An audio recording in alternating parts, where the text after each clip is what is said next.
Hey everybody, what is going on? Hexlex here. I got another Master Duel video for you. So, post 4th anniversary update, everybody has now been given a Sprite deck as part of the new follower campaign. And I am very, very excited for this because Sprite is absolutely my favorite archetype in Yu-Gi-Oh! Master Duel. As such, I wanted to make a full, in-depth, comprehensive guide on the archetype. Since I know so many people are going to be getting this deck for free, especially newer players, I want to make sure that we all have a good understanding of how Sprite can be played and which cards are best to use in each variant, and overall for a more generalized or quote-unquote pure Sprite build. So what we're going to do today is I'm going to go through every one of the Sprite cards, the engines that support it, then we're going to cover 15 deck lists for different Sprite variants.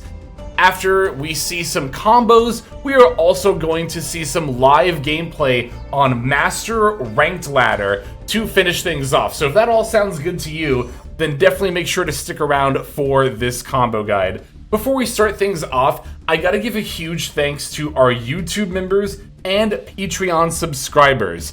If you're inclined to support the channel, there are a couple of ways you can do so, both of which will get you featured at the end credits of this and every video. By joining as a YouTube member, that's going to be down next to the subscribe button below, you get to see member-exclusive videos, but moreover, you can see every single upload on the channel before it goes live. I upload videos days, sometimes even up to a week, before I actually set them to go live. Even though I have a video go live every day, I tend to upload in batches. So if you want to see things as they're uploaded rather than released, make sure to join as a member. And if you want to see some exclusive videos that aren't posted to YouTube, head on over to patreon.com/hexlex. I post there multiple times a week, and none of the content posted on Patreon is posted here on YouTube. That's often where we talk about new card reveals from the OCG, as well as TCG exclusives. We look at metagame reports. I show games that I don't have time to get to here on the channel. If that all sounds interesting to you, patreon.com/hexlex. However you choose to support, whether it's by joining on the YouTube membership, Patreon subscription, or watching the videos, I appreciate it so very much. Thank you very much. But yeah, let's not waste any more time. Let's go ahead and get right on into the ultimate upgraded Sprite combo guide for 2026. Alright, we're going to start covering the Sprite cards individually with Sprite Blue. This is a level 2 Dark Thunder effect monster with 1100 attack and 1000 defense. If you control a level or rank 2 monster, you can special summon this card from your hand. You can only special summon Sprite Blue once per turn this way. If this card is special summoned, you can add one Sprite monster from your deck to your hand, except Sprite Blue. You can only use this effect of Sprite Blue once per turn. Alright, so a lot of the things that the Sprite cards are going to have in common: one, they're going to be level, rank, or link to. And two, the main deck monsters, like Blue, can special summon themselves from hand if you control a level, rank, or sometimes also link to monster, depending from Sprite monster to Sprite monster. It's notable to point out that these effects do not start a chain link. You just special summon the monster from your hand. This is especially important in this meta because of K9 Izuna. Special summoning a Sprite monster from your hand will not actually trigger Izuna's effect. Blue in particular is really good to open with any level 2 monster for its ability to search up more Sprite cards, which can then special summon themselves from hand. Note that none of the Sprite main deck monsters are actually 1-card starters by themselves. Instead, Sprite is more of an archetype of extenders, where they want you to pair them with any level or, rank or link 2 card, but by doing so, you can then go into full Sprite combo. So Sprite Blue is going to be quite important. You want to see this card in your opening hand pretty much every single time. I would always recommend playing 3 copies in any Sprite deck. This is going to be one of your core Sprite cards.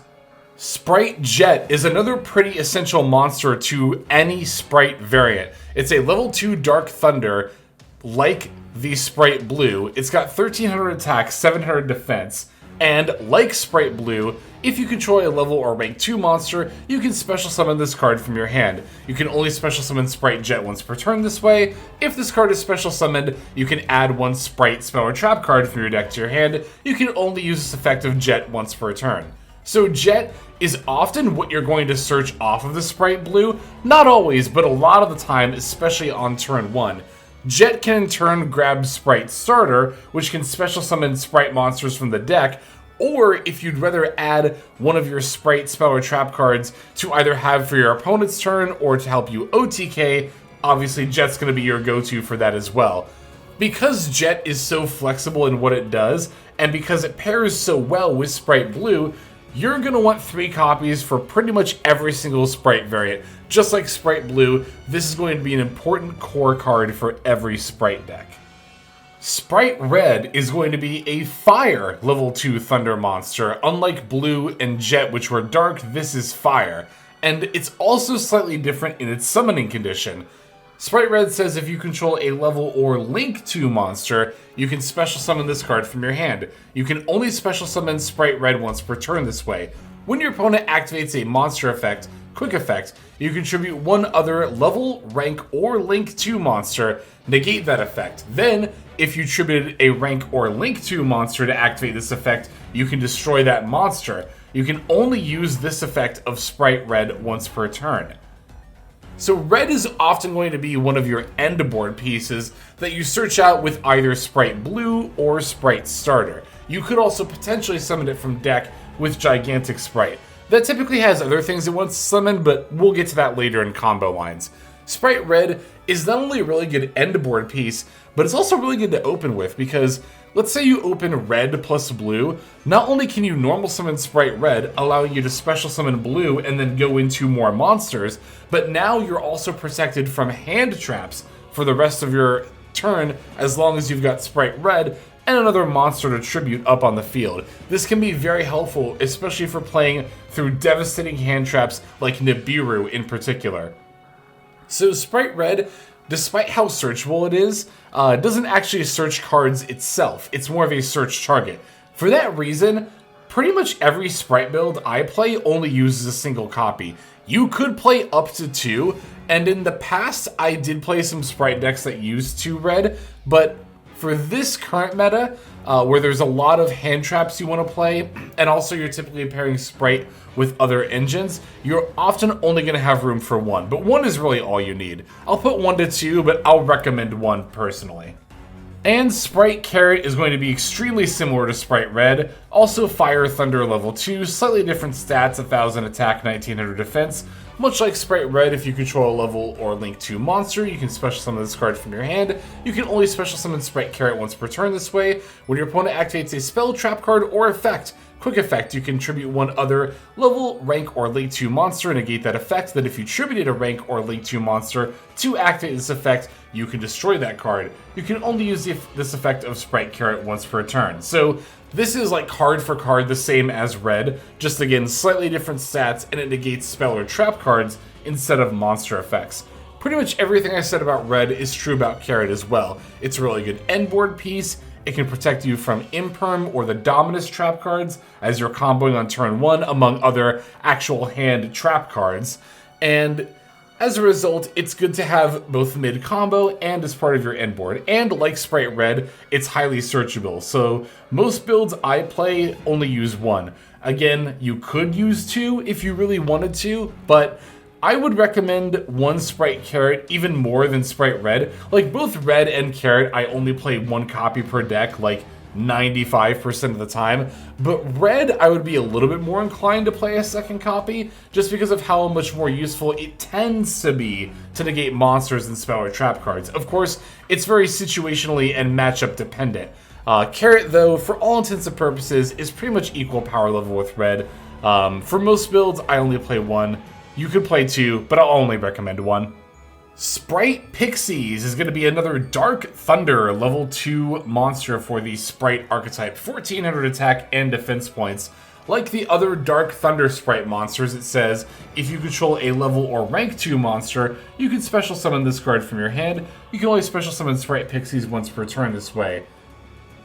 During damage calculation, if another level, rank, or link 2 monster you control battles an opponent's monster, quick effect. You can send this card from your hand or face-up field to the graveyard. That monster you control, gains attack and defense equal to the opponent's monster attack until the end of the turn. You can only use this effect of Sprite Pixies once per turn. So this is basically like an honest effect for Sprite.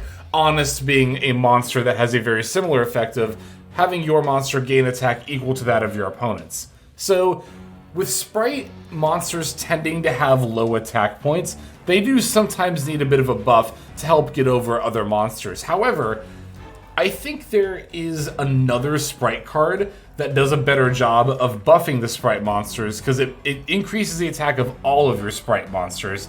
Pixies is only for one Sprite monster and is only if it's battling an opponent's monster. It doesn't do anything if your Sprite monster is attacking directly. I think Pixies is highly optional to the point where I honestly don't even really recommend playing it.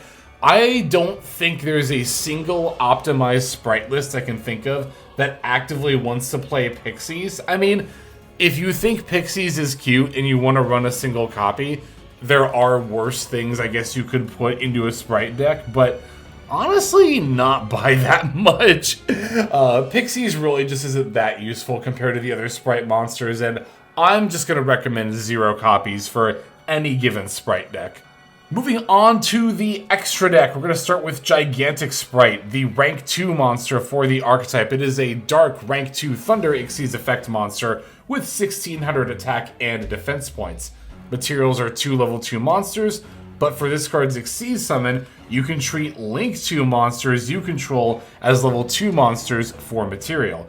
The original attack of this card that has a Fusion, Synchro, Exceed, or Link monster as material becomes doubled. During your main phase, you can activate this effect, detach 1 material from a monster you control, and if you do, special summon 1 level 2 monster from your deck. Also, neither player can special summon for the rest of this turn except level, rank, or link 2 monsters. You can only use this effect of Gigantic Sprite once per turn. Alright, lots of things to note about this monster. Gigantic Sprite is a very important boss monster for your turn 1 plays, summoning out your level 2 monsters from the deck. Can be any level 2 monster, by the way, does not need to be a Sprite monster. It can potentially have 3,200 attack points if you use a Fusion, Synchro, Exceed, or Link monster as material, because of course you can use Link 2s. That's often how you're going to get Gigantic to get that attack buff, by using either Sprite Sprind or Elf, one of the Link 2 monsters we'll talk about here in a second, as an Exceed material for this card. A couple of other things to note about its effect that make it rather unique. One, the effect that says, can't special summon except for level, rank, or link 2 monsters. Note that it applies to both players. It says neither player can special summon for the rest of this turn except level, rank, or link 2 monsters. This means if you activate this effect during your turn, your opponent won't be able to summon most monsters during your turn, like Nibiru the Primal Being, a very devastating hand trap from their hand, or, various monsters off of quick effects, or spell and trap cards that summon monsters, etc. Nibiru is going to be the really big one, though, that's going to come up most often. And there are a lot of hands where you can, before you summon 5 times, make a Gigantic Sprite and then activate the effect. Another thing that's really important to note about Gigantic Sprite's effect is that it detaches a material from any monster, and it detaches a material when the effect resolves, not as a cost. Almost every other Exceed monster detaches a material as cost, but if your Gigantic Sprite is not negated, it will keep the material, which is something worth noting. All in all, Gigantic Sprite is an extremely important part of the Sprite extra deck, and I actually tend to play 2 copies in pretty much every single Sprite build. You could, in theory, get away with 1, but because this card is so important for so many different reasons, comboing on turn 1, OTKing, locking your opponent out of plays, I recommend 2 copies for pretty much any given Sprite deck. Sprite Elf is one of Sprite's Link 2 monsters, and a very powerful one at that. This card is actually so strong that it's banned in both the TCG and OCG, but it is legal here in Master Duel, so we're definitely going to be covering it. It is a Fire Thunder Link 2 Link Effect monster with 1400 attack. Its materials are 2 monsters, including a level, rank, or Link 2 monster. Cannot be used as Link material the turn it is Link summoned. Your opponent cannot target monsters this card points to with card effects. During the main phase, Quick Effect, you can target one level 2 monster in your graveyard, or if your opponent controls a monster, you can target a rank or Link 2 monster instead, special summon it. You can only use this effect of Sprite Elf once per turn.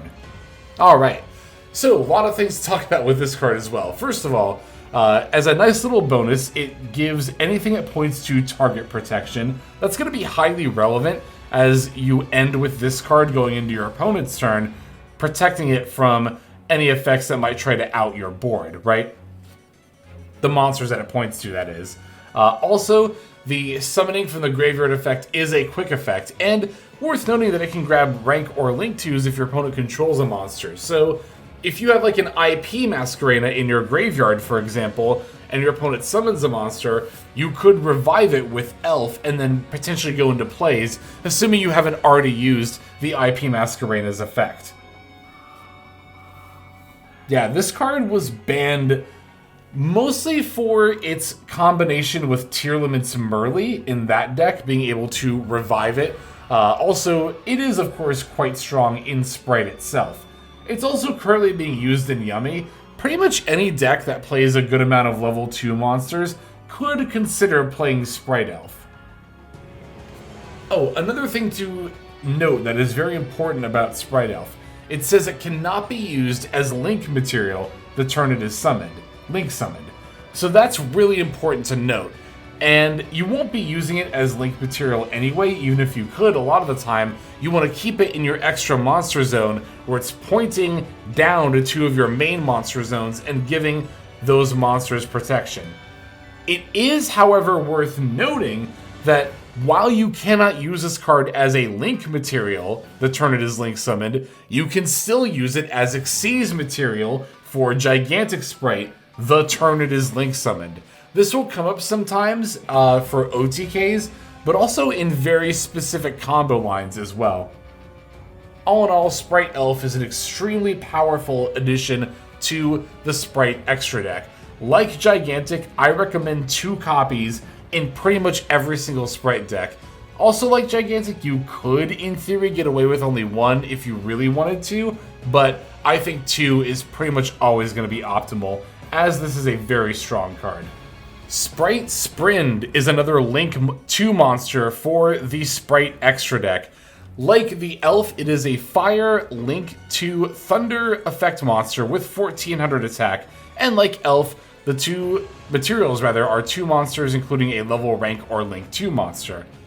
Cannot be used as Link material the turn it is Link summoned. You can only use one of the following effects of Sprite Sprind per turn, and only once that turn. If this card is Link summoned, you can send one level 2 monster from your deck to the graveyard. If another monster is special summoned while this card is on the field, except during the damage step, you can detach one material from an Xyz monster you control, then target one monster on the field, return it to the hand. So, Sprind is a little bit different than Elf and Gigantic as far as like how often you use it and even how important it can be. It really just comes down to, do you have any level 2 monsters in your deck you really want to send to the graveyard? For a lot of Sprite builds, the answer is yes, and a lot of the times that answer is going to be Nimble Angler specifically. A card we'll cover later when we cover like the optional level 2 engines you can play with Sprite. So a lot of the time it kind of comes down to, yeah, are you playing Nimble Angler? Then you play Sprind. But if you're not, you often won't. Now, some other builds do have other level 2 monsters they want to send from the deck to the graveyard, but It's worth noting that Sprind is not necessarily an auto-include in every single Sprite deck. For example, if the only Sprite engine cards you're playing with an archetype are like Blue, Jet, Red, Carrot, nothing like Nimble, Angler, or even Swap Frog, I would actually probably not play Sprite Sprind in a list like that. Worth noting that, like Elf, Sprind cannot be used as link material the turn it is summoned, but also like Elf, it can be used as Xyz material. This is very important to note, because almost every time you're comboing on turn 1, you're going to summon Sprind before Elf, but you want Elf to be in the extra monster zone so it can point down and give your stuff target protection. That's extremely important. So what that means is that what you're going to have to do if you start your combo line with Sprind is you then use it as Xyz material to make Gigantic Sprite. That's how you get it out of your extra monster zone, even though you can't link it away. We'll cover this more in the combo lines that I'll show you later on, but that is something very important to note about Sprind. Sprind also does have the last effect to potentially bounce monsters, but obviously Sprind is going to need to stay on your field in order to follow through with that. And for me, honestly, I very, very rarely in any Sprite variant actually end with Sprind on my end board. It's not a bad effect, it's certainly worth noting, but I wouldn't necessarily go out of my way just to get that effect, because it also means you'll have to have a rank 2 monster with a material on the field, and we often don't keep the Gigantic Sprite around, and our other rank 2 monsters, some of them need both materials to use their effect. So yeah, Sprite Sprind is definitely a noteworthy extra deck monster, but I'm going to recommend 0 to 1 as far as the number of copies, because it really just depends on whether you play this or not. But I will say that I don't think you ever need more than 1 copy. Sprite Starter is a very, very important spell card for the archetype. It is a quick play spell that says special summon 1 Sprite monster from your deck, but lose life points equal to its original attack. Also, for the rest of this turn, after this card resolves, you cannot special summon except for level, rank, or League 2 monsters. You can only activate 1 Sprite Starter per turn. So, as the literal title of the card implies, this is the only 1 card starter within the Sprite archetype. This is why quote-unquote pure Sprite decks will often still rely on other level 2 engines to get their plays going. As mentioned, Sprite is an archetype of extenders, so they need a spell card like this or some other level 2 monster in order to actually get their plays started. A couple of important things to note about Sprite Starter. For one, the life point loss is not a cost, which is super important to note, because let's say you have 1,000 life points and you special summon Sprite Blue, which has 1,100 attack points. You will take 1,100 damage and lose the duel. And a lot of Sprite players learn this the hard way. It is a mistake I've also made at least once that I can remember, but probably more than once, I'm forgetting.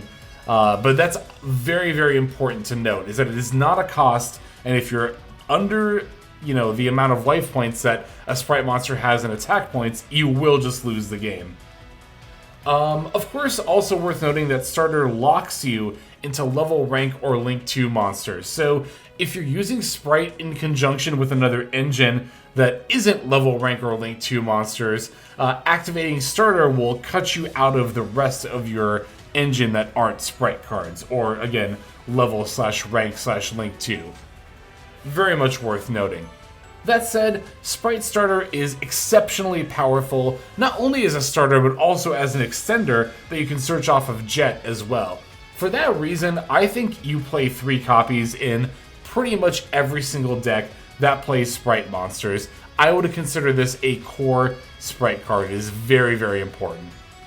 Sprite Gamma Burst is another quick play spell for the archetype. It says all level, rank, and League 2 monsters currently on the field gain 1,400 attack and defense until the end of this turn. During your main phase, you can banish this card from your graveyard, then target 1 level, rank, level, rank, or link 2 monster you control, it gains 1,400 attack until the end of your opponent's turn. You can only use one Gamma Burst effect per turn, and only once that turn. So, Gamma Burst is a very, very powerful tool, particularly for getting OTKs, right? The idea being that if you have a battle phase and you have a board full of, you know, level, rank, or link 2 monsters, you can just search this off of the Sprite Jet, and then bada bing, bada boom, now pushing through your opponent's board and dealing enough damage to finish them off becomes a lot more realistic. Very important to note, it is not only buff Sprite monsters, it's any level, rank, or link 2. But that's also very important to note that it is all level, rank, or link 2 monsters. That does include your opponent's monsters. I always forget this when I activate Gamma Burst, but you have to factor that math in if you're trying to OTK your opponent, that this will buff their level, rank, and link 2 monsters as well. So Gamma Burst, like all of the Sprite, spell, and trap cards that aren't starter, I think are optional but not bad. I'm going to recommend 0 to 1 copies for pretty much all of them, again except starter, including Gamma Burst. I will say, of all the non-starter spell or trap cards, I think Gamma Burst is actually my favorite, because without it, it can actually sometimes be a little bit difficult to OTK your opponent in one turn. However, I do think it is pretty optional, and if you're looking for cards to cut from any Sprite deck, Gamma Burst is one of the ones I think you can start with. Sprite Smashers is a quick play spell card that says banish one Springens, Therian, or Sprite card from your hand or graveyard, then activate one of these effects. Special summon a Springens monster from your deck, special summon a Therian monster from your graveyard, or banish one level, rank, or link 2 monster you control and one card your opponent controls. You can only activate one Sprite Smashers per turn. So this is a neat removal tool for the deck. I mean, it's got multiple effects, but we're not going to be playing any decks that also use Springens or Therian monsters, so we're only looking at the third bullet point here for banish one level, rank, or link 2 monster you control and one card your opponent controls. A big upside of this effect is that it does not target. So a card that banishes a card without targeting it is quite good. But the problem here is that you have to give up 2 of your cards just to do that, on top of having to already have the Sprite Smashers as well, right? You have to activate Smashers, so you lose out on that card. You banish a card from your hand to activate it, and then you have to also banish a monster you control. That's going -2 to banish one of your opponent's cards. Although Smashers in the past was not considered to be terrible, I think in modern, like 2026 Yu-Gi-Oh!, this card is just not powerful enough to warrant being played. I'm honestly just going to recommend 0 copies. You could play one if you really want to, but I really do think that modern Sprite decks do not need this card in any capacity. Alright, and then Sprite has a single trap card, Sprite Double Cross. It is a normal trap card that says target one monster on the field or in either graveyard, then activate one of these appropriate effects. You can attach the targeted monster to one rank 2 monster you control as material. You can place the targeted monster your opponent controls in your zone your link 2 monster points to and take control of it. Or you can special summon the targeted monster from either graveyard to your zone your link 2 monster points to. You can only activate one Sprite Double Cross per turn. So, I think this is a much more effective disruption tool than the Smashers. Really, the biggest upside of Smashers is that it's a quick play spell, so you could activate it from your hand, whereas obviously Double Cross being a trap card, you need to set it first. But a disruption tool, you're going to be using on your opponent's turn most of the time anyway, so it's fine if you have to set this first. It's really just not great going second. I really like the variety of different effects here. They're all quite powerful as well. Attaching monsters, taking control of them, summoning from graveyard, all things that are very good to disrupt your opponent. The big weaknesses of this card are, again, it's a trap card, so you're going to have to set it before you can use it. And as I mentioned before, it's not really that great going second for that reason. This card also does target, which I guess that's another upside Smashers had, is that it doesn't target. But I think that's a pretty minor difference. I think all in all, Double Cross is definitely better than Smashers, and I can recommend it a little more highly. That said, I don't really ever play Double Cross in pretty much any Sprite build I've ever made.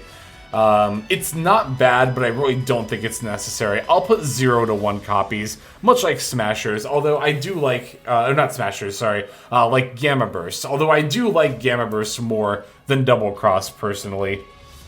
For this next section, I want to cover cards that are used as engine pieces with the Sprite deck that aren't actually Sprite cards in and of themselves. And we're going to start by talking about two very important Link 2 monsters for your extra deck, IP Masquerena and SP Little Knight. I would consider these girls honorary Sprite monsters because they are going to be played in every single Sprite variant. They are definitely part of the Sprite core, and they're often going to be part of your end board as well. And it's pretty clear to see why, right? The IP Masquerena can be made with any of our 2 non-Link monsters. It's a Link 2 Cyber monster with 800 attack. It says during your opponent's main phase, you can quick effect immediately after this effect resolves. Link summon 1 Link monster using materials you control, including this card. You can only use this effect of IP Masquerena once per turn. A Link monster that uses card as material cannot be destroyed by your opponent's card effects. And the monster that we're going to go into on our opponent's turn is most often going to be SP Little Knight, a Link 2 Dark Warrior Link monster with 1600 attack. Materials are 2 effect monsters. If this card is Link summoned using a Fusion, Synchro, Xyz, or Link monster as material, you can target 1 card on the field or in either graveyard. Banish it. Also, your monsters cannot attack directly this turn. When your opponent activates a card or effect, quick effect, you can target 2 face-up monsters on the field, including a monster you control. Banish both until the end phase. You can only use each effect of SP Little Knight once per turn. So, pretty obvious to see. On our turn, we make IP go into the opponent's turn, and then on the opponent's turn, we link IP and one of our monsters into SP Little Knight. Because we used IP, the Little Knight can banish a card, it can't be destroyed by card effects, and then it can also still banish one of our cards and one of their cards until the end phase. Like I said, very important part of your turn 1 Sprite end board, and you're going to be ending on IP going into SP Little Knight pretty much every single Sprite duel you're going to play. So definitely get 1 copy of each of these cards for your extra deck. Next up, we're going to cover the Nimble engine. This is an engine that I would consider core to a lot of Sprite variants. There are some where you might not play these cards if you're relying more heavily on another deck's engine or archetype, but for a lot of Sprite decks, Nimble Beaver is going to be one of your best 1-card starters. It's a level 2 Water Beast effect monster, 400 attack, 200 defense. When this card is normal summoned, you can special summon 1 level 3 or lower Nimble monster from your deck or graveyard. Nice that it summons from the graveyard too, helps in later games. It can summon another copy of itself, but you're probably just going to end up summoning a copy of Nimble Angler from your deck. Nimble Angler is a level 2 Water Fish effect monster, 600 attack, 100 defense. If this card is sent from the hand or deck to the graveyard, you can special summon up to 2 level 3 or lower Nimble monsters from your deck, except Nimble Angler. Now this is useful because it can be sent from the deck to the graveyard off of your Sprite Sprind, getting you 2 level 2 bodies. And for this reason, you're often going to want to play 3 Nimble Beaver with 2 Nimble Angler. That way, if you, let's say, open Nimble Beaver, you can normal summon Nimble Beaver, summon one of your 2 Anglers from deck, link them into Sprind. Sprind sends the second Angler, which then summons the second and third Beaver from your deck. Now you have a Link 2 and level 2 monsters, all for just normal summoning 1 level 2 monster, the Nimble Beaver. So pretty easy to see why this engine is so effective, and like I said, I recommend this for the majority of Sprite decks. Another engine that you're going to see in the majority of Sprite decks that also happens to be water-based is the Frog engine. It's going to be 3 copies of Swap Frog with 1 copy of Ronin. Swap Frog is a level 2 water aqua effect monster with 1000 attack, 500 defense. You can special summon this card from your hand by discarding 1 other water monster. When this card is summoned, you can send 1 level 2 or lower water aqua monster from your deck or face-up field to the graveyard. Once per turn, you can return 1 monster you control to the hand. You can normal summon 1 frog monster during your main phase this turn, except Swap Frog, in addition to your normal summoner set, and you can only gain this effect once per turn. Ronin is a level 2 water aqua monster with 100 attack, 2000 defense, cannot be used as a synchro material. This card's name becomes Death's Frog while it is on the field. If this card is in your graveyard, you can banish 1 frog monster from your graveyard, special summon this card. The most important thing to note about these cards is that neither of them are once per turn on their effects, right? So what this means is you can special summon a Swap Frog, send a Ronin from your deck to the graveyard, link it with another monster to make Sprite Elf. Sprite Elf revives Swap Frog to activate again to send another Swap Frog from deck to graveyard. Now you can summon Ronin by banishing that frog from the graveyard, link it with the Swap Frog on your field, and then summon Ronin again, because again, Ronin also not once per turn, to get yet another level 2 body back on the field. So that alone shows why this engine is so good, but one of the reasons that Swap Frog really shines in Sprite is that it's really good to summon off of Gigantic Sprite. Gigantic Sprite really wants to be summoning something from deck that's getting a lot of value. A lot of the time that's just going to be Sprite Blue to go into Sprite Jet, but if you already started your combo line with Blue and Jet into Gigantic, Swap Frog is going to be your next best thing to summon because of how many bodies it generates, more than just the one, right? Because you special Swap Frog from deck, dump Ronin, and again, link into Elf, Revive, dump Swap. Now you have multiple Ronin revives, and you're seeing why this engine is so good. Again, I recommend this along with the Nimble engine for the majority of Sprite decks. Dark Beckoning Beast and Opening of the Spirit Gates is a pretty solid but also very optional engine that you could use to assist your Sprite deck. Dark Beckoning Beast is a level 2 Dark Fiend effect monster with 0 attack and defense that says when this card is normal summoned, you can add 1 Uriah, the Lord of Searing Flames, Haman, Lord of Striking Thunder, or Raviel, Lord of Phantasms, or 1 card that specifically lists any of those cards in its text from your deck to your hand, except Dark Beckoning Beast. You can only use this effect of Dark Beckoning Beast once per turn. During your main phase, you can normal summon 1 Fiend monster with 0 attack and defense in addition to your normal summoner set. You can only gain this effect once per turn. Opening of the Spirit Gates is a continuous spell card that says when this card is activated, add 1 Uriah, Haman, or Raviel, or a monster that specifically lists any of those cards in its text from your deck to your hand. Once per turn, you can discard 1 card, special summon a Fiend monster with 0 attack and defense from your graveyard. Once per turn, if you control a level 10 monster, you can add a continuous spell from your graveyard to your hand. So what this does is, basically the idea is you normal summon Dark Beckoning Beast, add a copy of Opening of the Spirit Gates. Opening of the Spirit Gates will add a second Dark Beckoning Beast from your deck to your hand, which, per the effect of the first one, you can gain an additional normal summon to play that second Dark Beckoning Beast. And of course, now you have 2 level 2 monsters in play. Even if you lead with Opening of the Spirit Gates, you can activate that, add Dark Beckoning Beast, normal summon, get another copy of Opening of the Spirit Gates. You won't be able to activate it, but you can send Beckoning Beast away for Almirage to link summon, discard your second gates in hand with the first one on field to revive Beckoning Beast, and then make a link to, like, Sprite Sprind.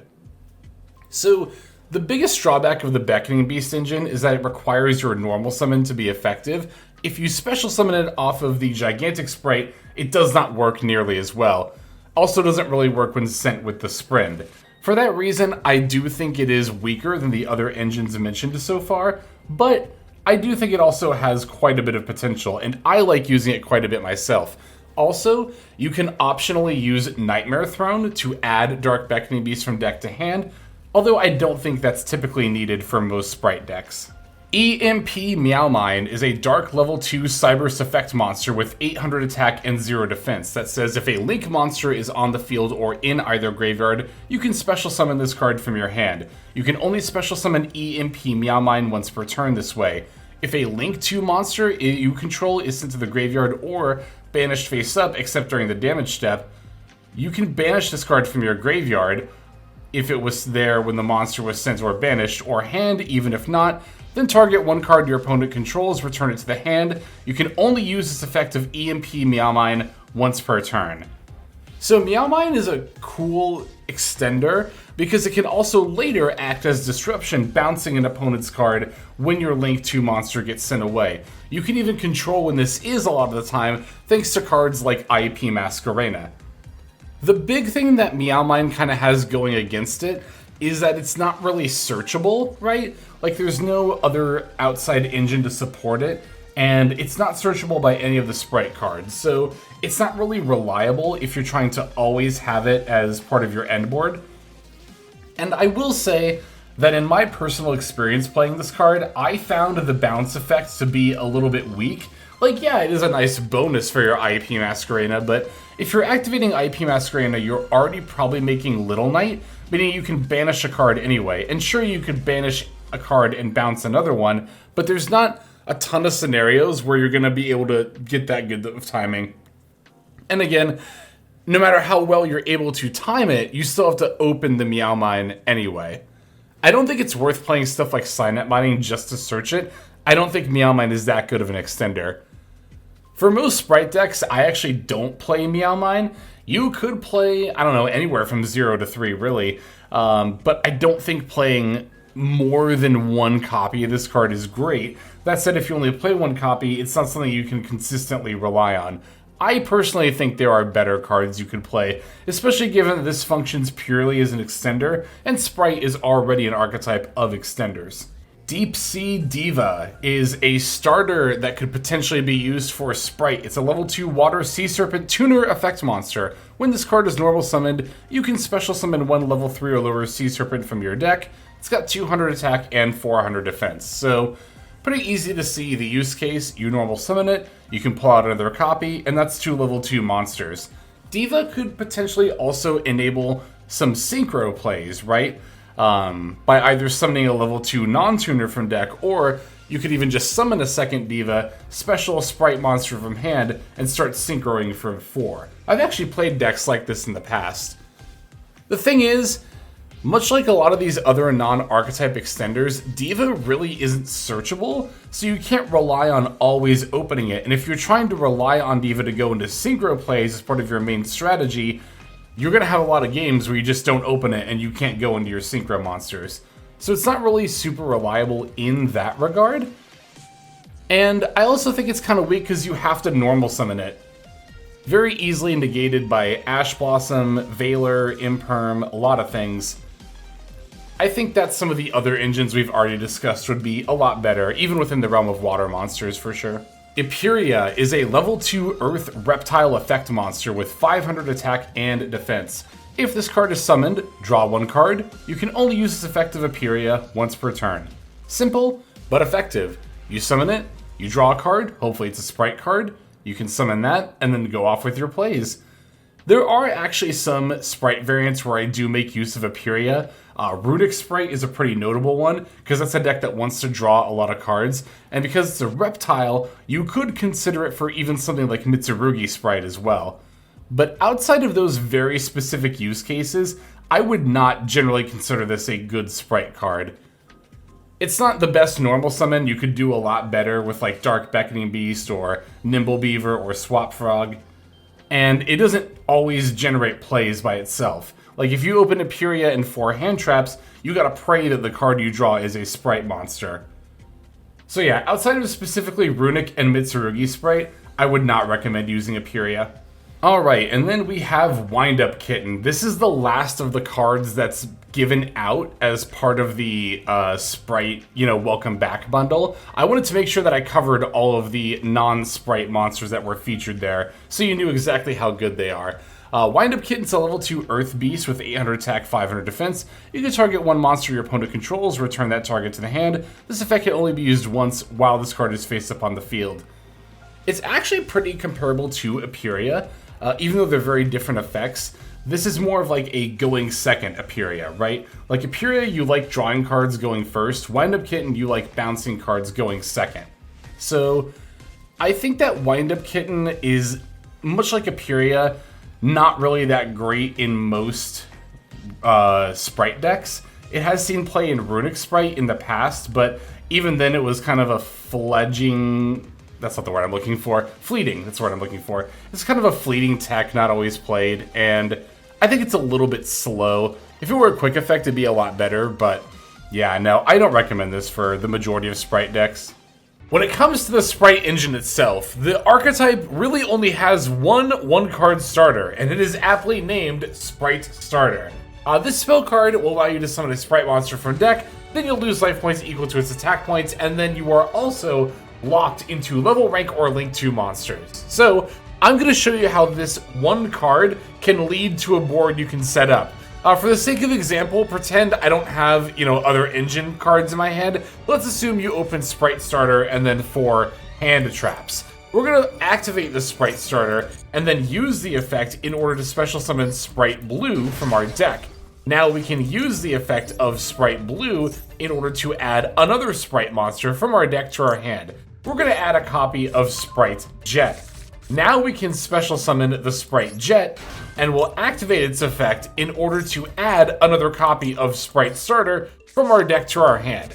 We can't activate the Sprite Starter right now, but we could set it, and then on our opponent's turn, we could summon Red or Carrot to get a monster negate on our board. Now here, we're going to actually go into Sprind using Blue plus Jet. And now we can activate the effect of Sprite Sprind, and we are going to send the Nimble Angler from the deck to the graveyard. Now we can activate our Nimble Angler's effect, and we're going to summon out 2 copies of Nimble Beaver from our deck. Now we can take our Sprind and our Beaver, one of them, and we're going to overlay into the Gigantic Sprite. We'll activate the effect of Gigantic Sprite. Let's go ahead and detach the Nimble Beaver. And now we can special summon the Swap Frog from our deck. Swap Frog will activate. And we can send Ronin Toad into the graveyard. Next, let's link away our Swap Frog plus Nimble Beaver in order to summon out Sprite Elf. We can activate the effect of Sprite Elf, which will allow us to special summon the Swap Frog that is in our graveyard. Swap Frog is not once per turn, meaning we can activate the effect of Swap Frog to send another copy of Swap Frog from our deck to the graveyard. Now we'll activate the effect of the Ronin Toad that is in our graveyard, banishing the Swap Frog that is in there in order to special summon itself. Let's go ahead and link our 2 monsters away into IP Masquerena, the Swap Frog and the Ronin Toad. Now we can activate the effect of Ronin Toad yet again. We're going to banish the Swap Frog and special summon. And at this point, we could leave our end board like this, or if you wanted to, you could also summon SP Little Knight. Although typically you want to go into the Little Knight off of IP Masquerena, if you have other targets for the IP, like Fancy Ball or Underworld Goddess, then you could summon SP Little Knight by linking away Ronin plus Gigantic. By leaving these on board, you have the option to go into Little Knight with IP plus Ronin, and then still having a 3200 attack Gigantic Sprite. So as you can see, Sprite Starter will set you up with a full board and multiple bodies. Keep in mind we also have the Sprite Starter to summon out Red or Carrot from our deck during the opponent's turn. Note that if you are going to do that, it'll lock you into level/rank/link 2. Meaning that if you're going to use IP Masquerena for something other than Little Knight, you'll need to do it before you activate Starter. However, that's just one example of how you can use Sprite Starter to start your plays. Okay, now let's say you open Sprite Starter plus 4 hand traps, but you're also worried about a hand trap on your opponent's side, particularly Nibiru the Primal Being.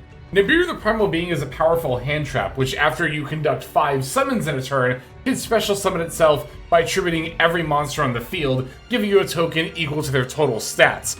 The combo line I showed you before with Starter definitely ends on more bodies, but it also plays into Nibiru. However, Sprite has the option to play around Nibiru if you so choose. Here's how to do that with Sprite Starter and nothing else. Just like last time, we're going to begin by activating Sprite Starter, special summoning the Sprite Blue from our deck, and then we're going to activate our Sprite Blue's effect, and we can special summon, or rather add, from deck to hand the Sprite Jet, which can then special summon from our hand. After being special summoned, Jet's going to activate, and then we can grab another copy of Starter from our deck to our hand. Now, unlike last time where here we linked the 2 of these into Sprind, this time we're going to take our 2 level 2 monsters and we're going to overlay them into Gigantic Sprite. You'll want to summon Gigantic Sprite first if you're playing around Nibiru. The reason for this is because when you activate Gigantic Sprite, it's not just you who is locked out of summoning monsters except for level rank or link 2. It says neither player. So once we activate Gigantic Sprite's effect, and it resolves by detaching one of the materials, now our opponent can no longer summon Nibiru the Primal Being. We're going to want to special summon Swap Frog from our deck, and we'll activate the effect. And we're going to send Ronin Toadin to the graveyard.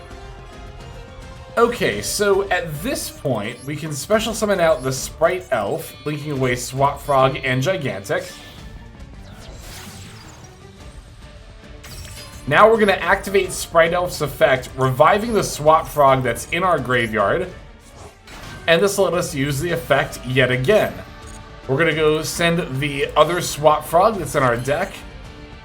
Now we can activate Ronin Toadin from our graveyard, banishing the Swap Frog that's in there in order to special summon.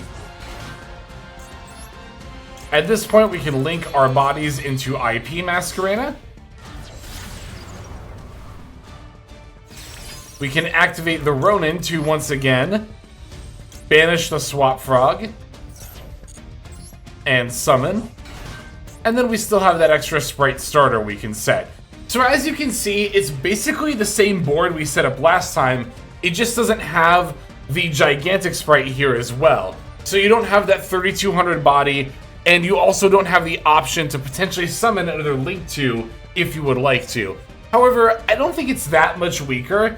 Whether or not you want to begin with Sprind or with the Gigantic Sprite is going to depend on the context of your hand more often than not, and what other options you have to either extend or even just play around Nibiru altogether with a card like Sprite Red.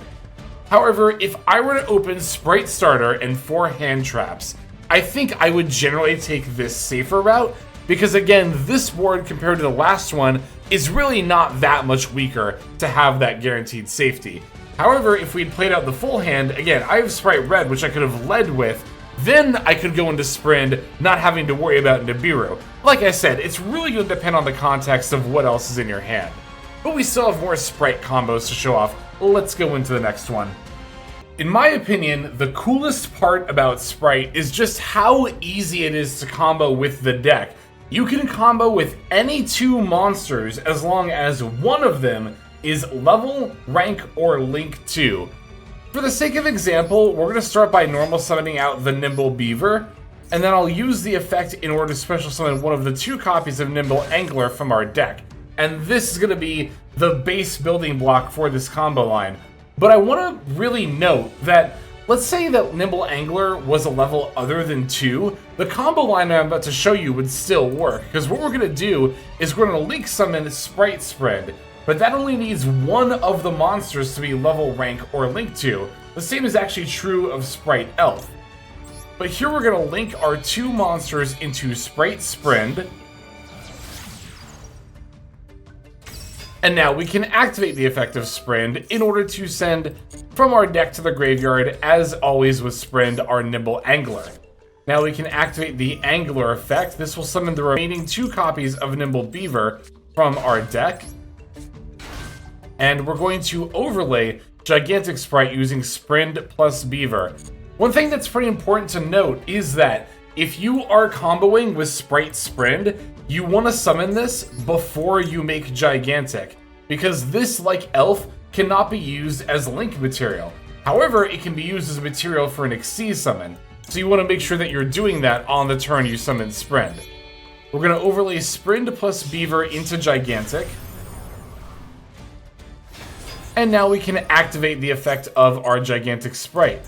We're going to detach the Nimble Beaver, and we're going to summon out Sprite Blue from our deck. Last time we did Swap Frog when we led with Sprite Starter. However, if you summon Gigantic and you haven't already used the effect of Blue and Jet, you'll want to summon them off of Gigantic. Well, you'll want to summon the Blue, which will then activate to summon the Jet. Or sorry, add and then you'll summon. Yeah, we'll special summon Sprite Jet. We'll activate the effect. It's going to let us add the Sprite Starter from our deck to our hand. Alright, at this point, we're going to go ahead and make our Elf. Let's make that with the Gigantic and the Nimble Beaver.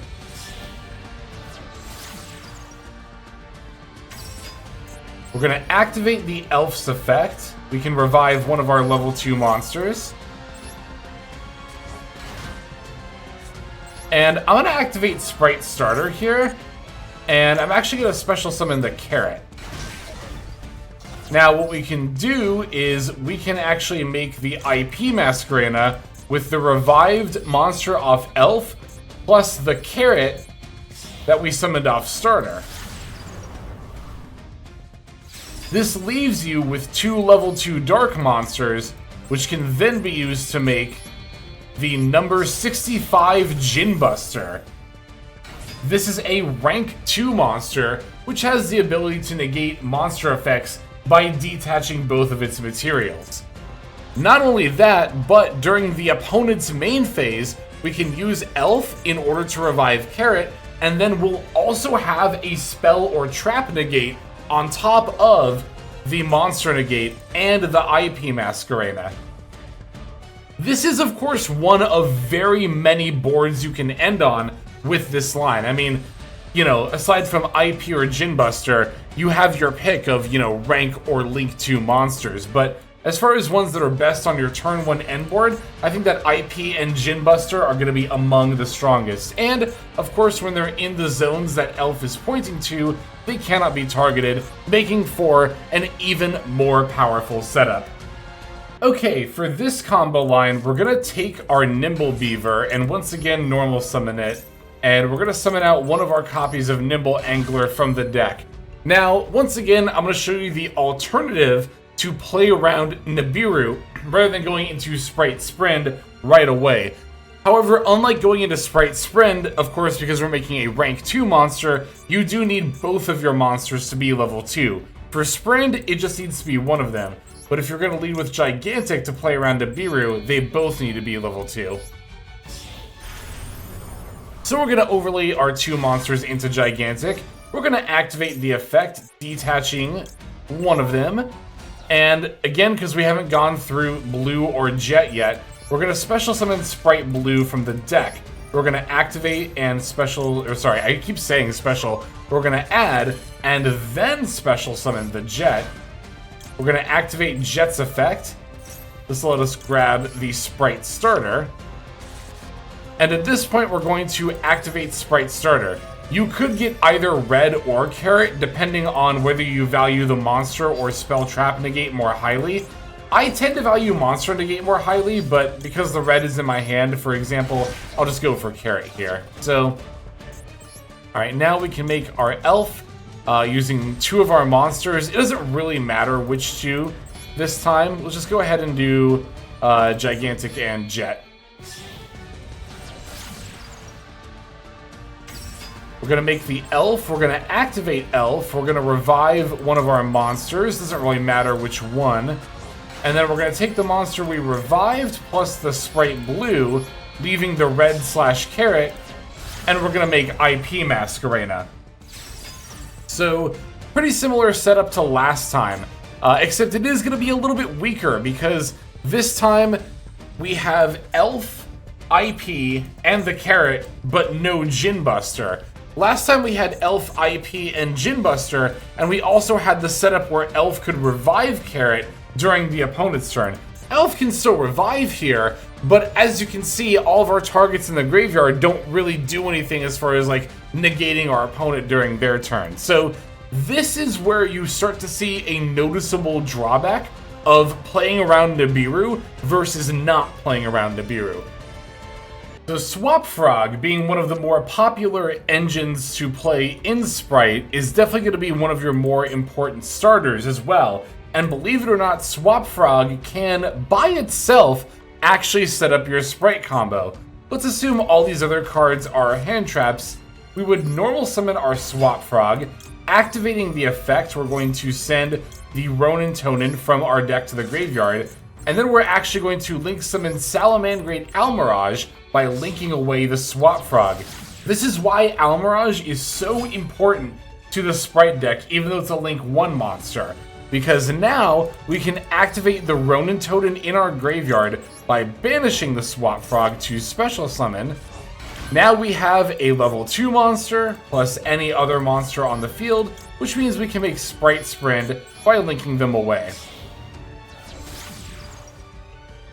Now, as always, we're going to activate our Sprite Sprind, and we're going to send Nimble Angler from our deck to the graveyard. Angler gets to activate. We're going to summon 2 copies of Nimble Beaver. And then we are going to overlay into the Gigantic Sprite.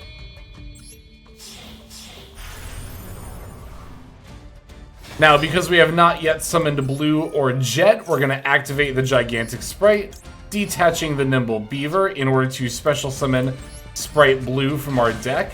Sprite Blue gets to activate. We are then going to add Jet from deck to hand.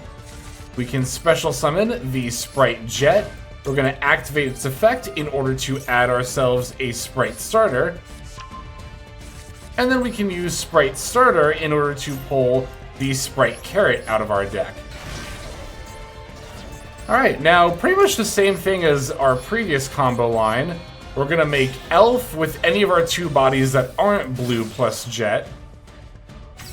Because of course Blue plus Jet, we can just do this now, are going to get made into the Djinn Buster.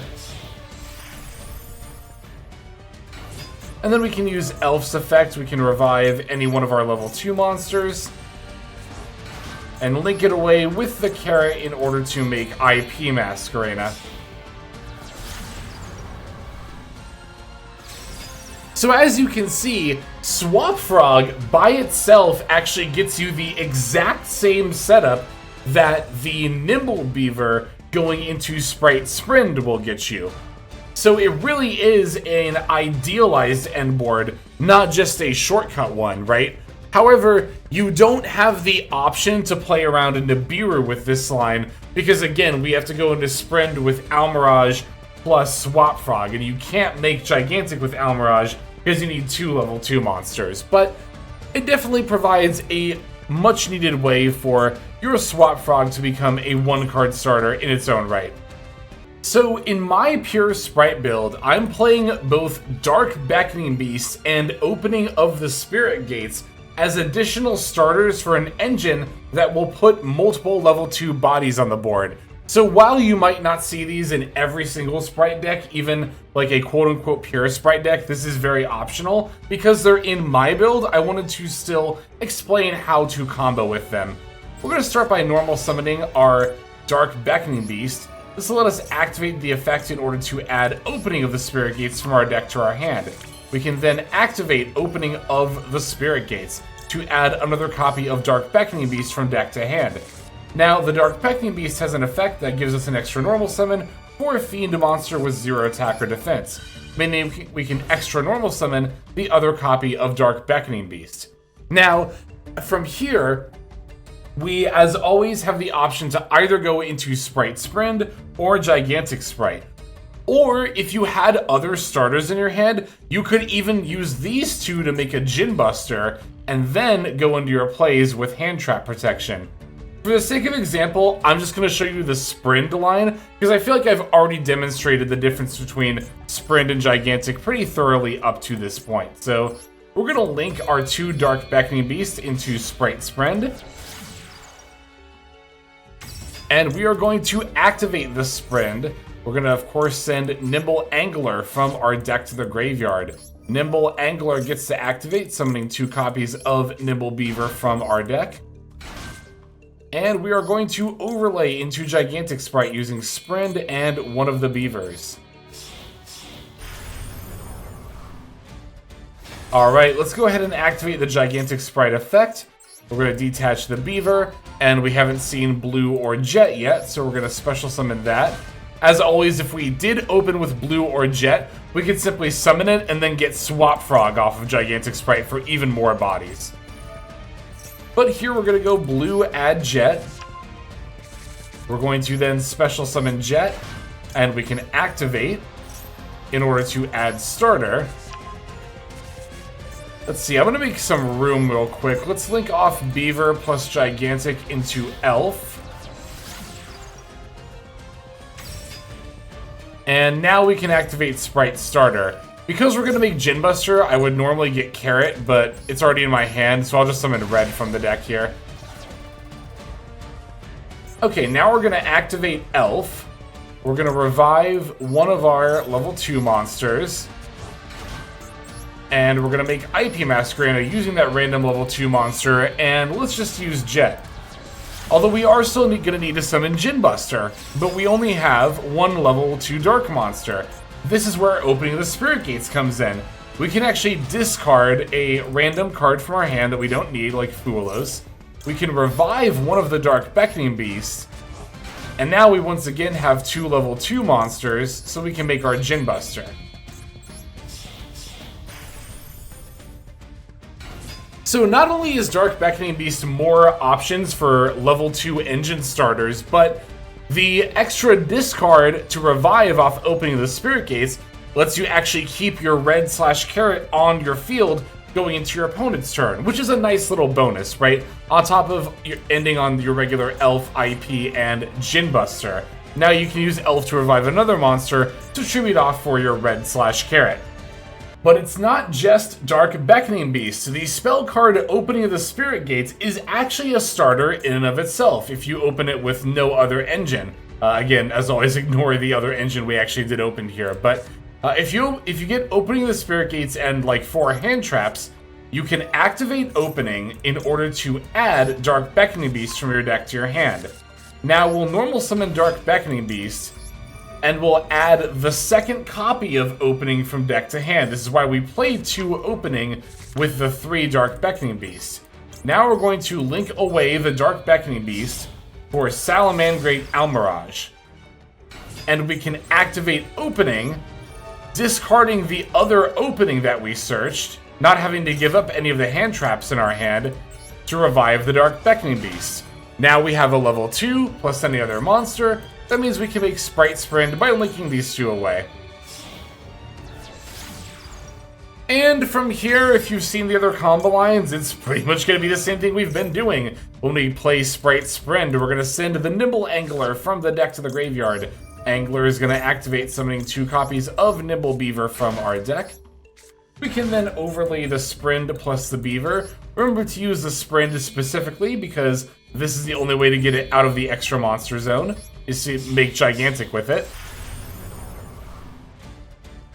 But now that it's out of there, we can activate Gigantic, detaching the Nimble Beaver, and since we haven't seen Sprite Blue or Jet yet, we're going to summon Blue. As always, if you did already have access to these in your opening hand, we'd simply get Swap Frog for more bodies. Alright, we're going to activate Blue in order to add Jet. We can then special summon Jet, and we can go Jet effect in order to add the Sprite Starter.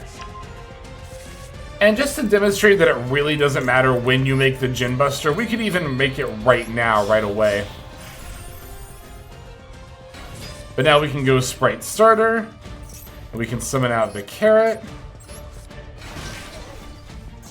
We can make our Elf using Beaver and Gigantic.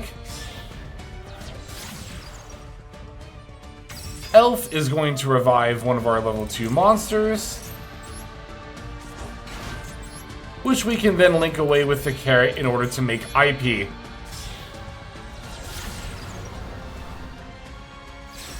And there's our setup yet again. Elf, IP, Djinn Buster with the carrot to revive on the opponent's turn for an additional negate.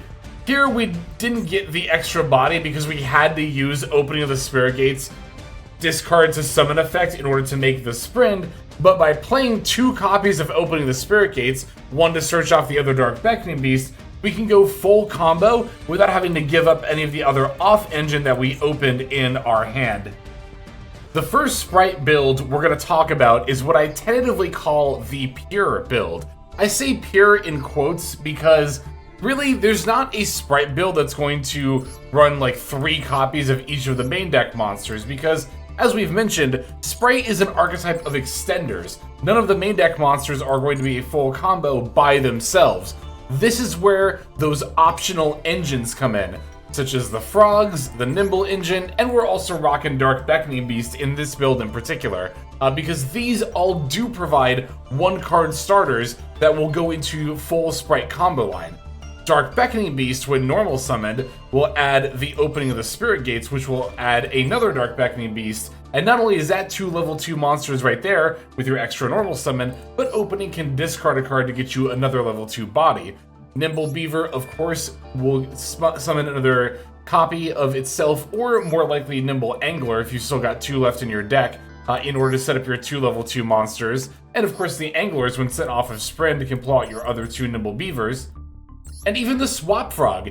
If you go normal summon Swap Frog, send Ronin Totem to the graveyard, you can then link off your Swap Frog into Almirage, then activate the Ronin Totem effect, banishing the Swap Frog from the graveyard. Now you control Almirage plus the Ronin Totem, which can either let you go into Sprind, or if you've already used Sprind and or your Anglers, you could even go Elf, revive the Ronin again, and then make Gigantic. So that's the value that these optional engines provide and why you would use those instead of just, like, again, playing 3 copies of Red and Carrot and Pixies. These are going to be much better. So the other nice thing about the particular engines that we're playing is that everything falls within Water, Dark, and Fire. Sprite itself is all Dark and Fire cards, which of course means this build gets to play the very powerful trap card Dominus Impulse, which is a very big upside for pretty much any Sprite build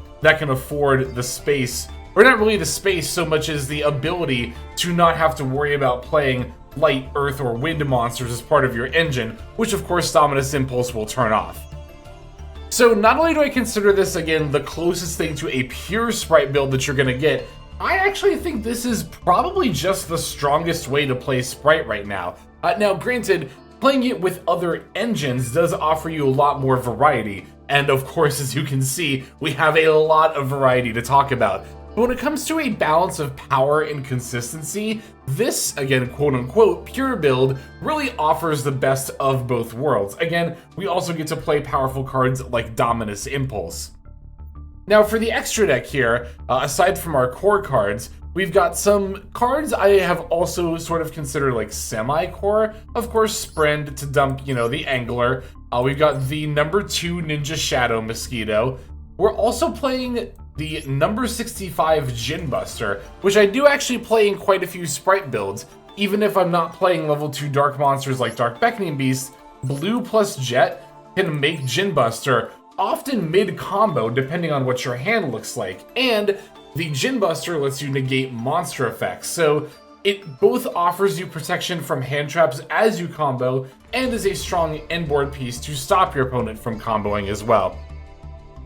All in all, I think this build is pretty self-explanatory in everything it's trying to do, relative to everything we know about the Sprite cards and the engines that supplement them. So let's go ahead and take a look at some other builds that will show a little bit more variety as far as these variants. Live Twin Sprite is a very popular way to play actually both the Live Twin and Sprite decks. These are 2 engines that complement each other very nicely. as your main live twin starters, Kissekil and Leela, are level 2 monsters, and the main extra deck monsters you go into, Evil Twins, Kissekil, and Leela, are Link 2 monsters. So this offers a very natural pairing with the Sprite engine, meaning that you can start with your live twin cards and go into Sprite plays, or if you open both live twin or Sprite cards, you can start with one and then pivot into the other. The Leelas are also dark, meaning that Djinn Buster is even easier to make here. So that's a lot of the big plus side of these two archetypes being played together, that they have a lot of natural synergy. This is also by far going to be one of the most consistent Sprite variants you can play, as you have a ton of starters which are all highly searchable by cards like Live Twin Sunny Snitch and Secret Password as well. Now, the thing about Live Twin Sprite is that this deck, while not bad in general, I think is kind of outclassed from both angles, both the Sprite and Live Twin angle. As I've mentioned before, I feel like pure Sprite tends to be, again, quote unquote pure, tends to be the better way to play the deck. That version is going to offer some more powerful and or varied end boards than Live Twin Sprite will. Live Twin Sprite can very consistently, end on your twins, with the option to go into, of course, IP Masquerade as well. But beyond that, there's not really a lot you're going to be doing during your opponent's turn, as opposed to the sheer amount of extra deck and even, off engine or supplementary engine options that a pure build would offer.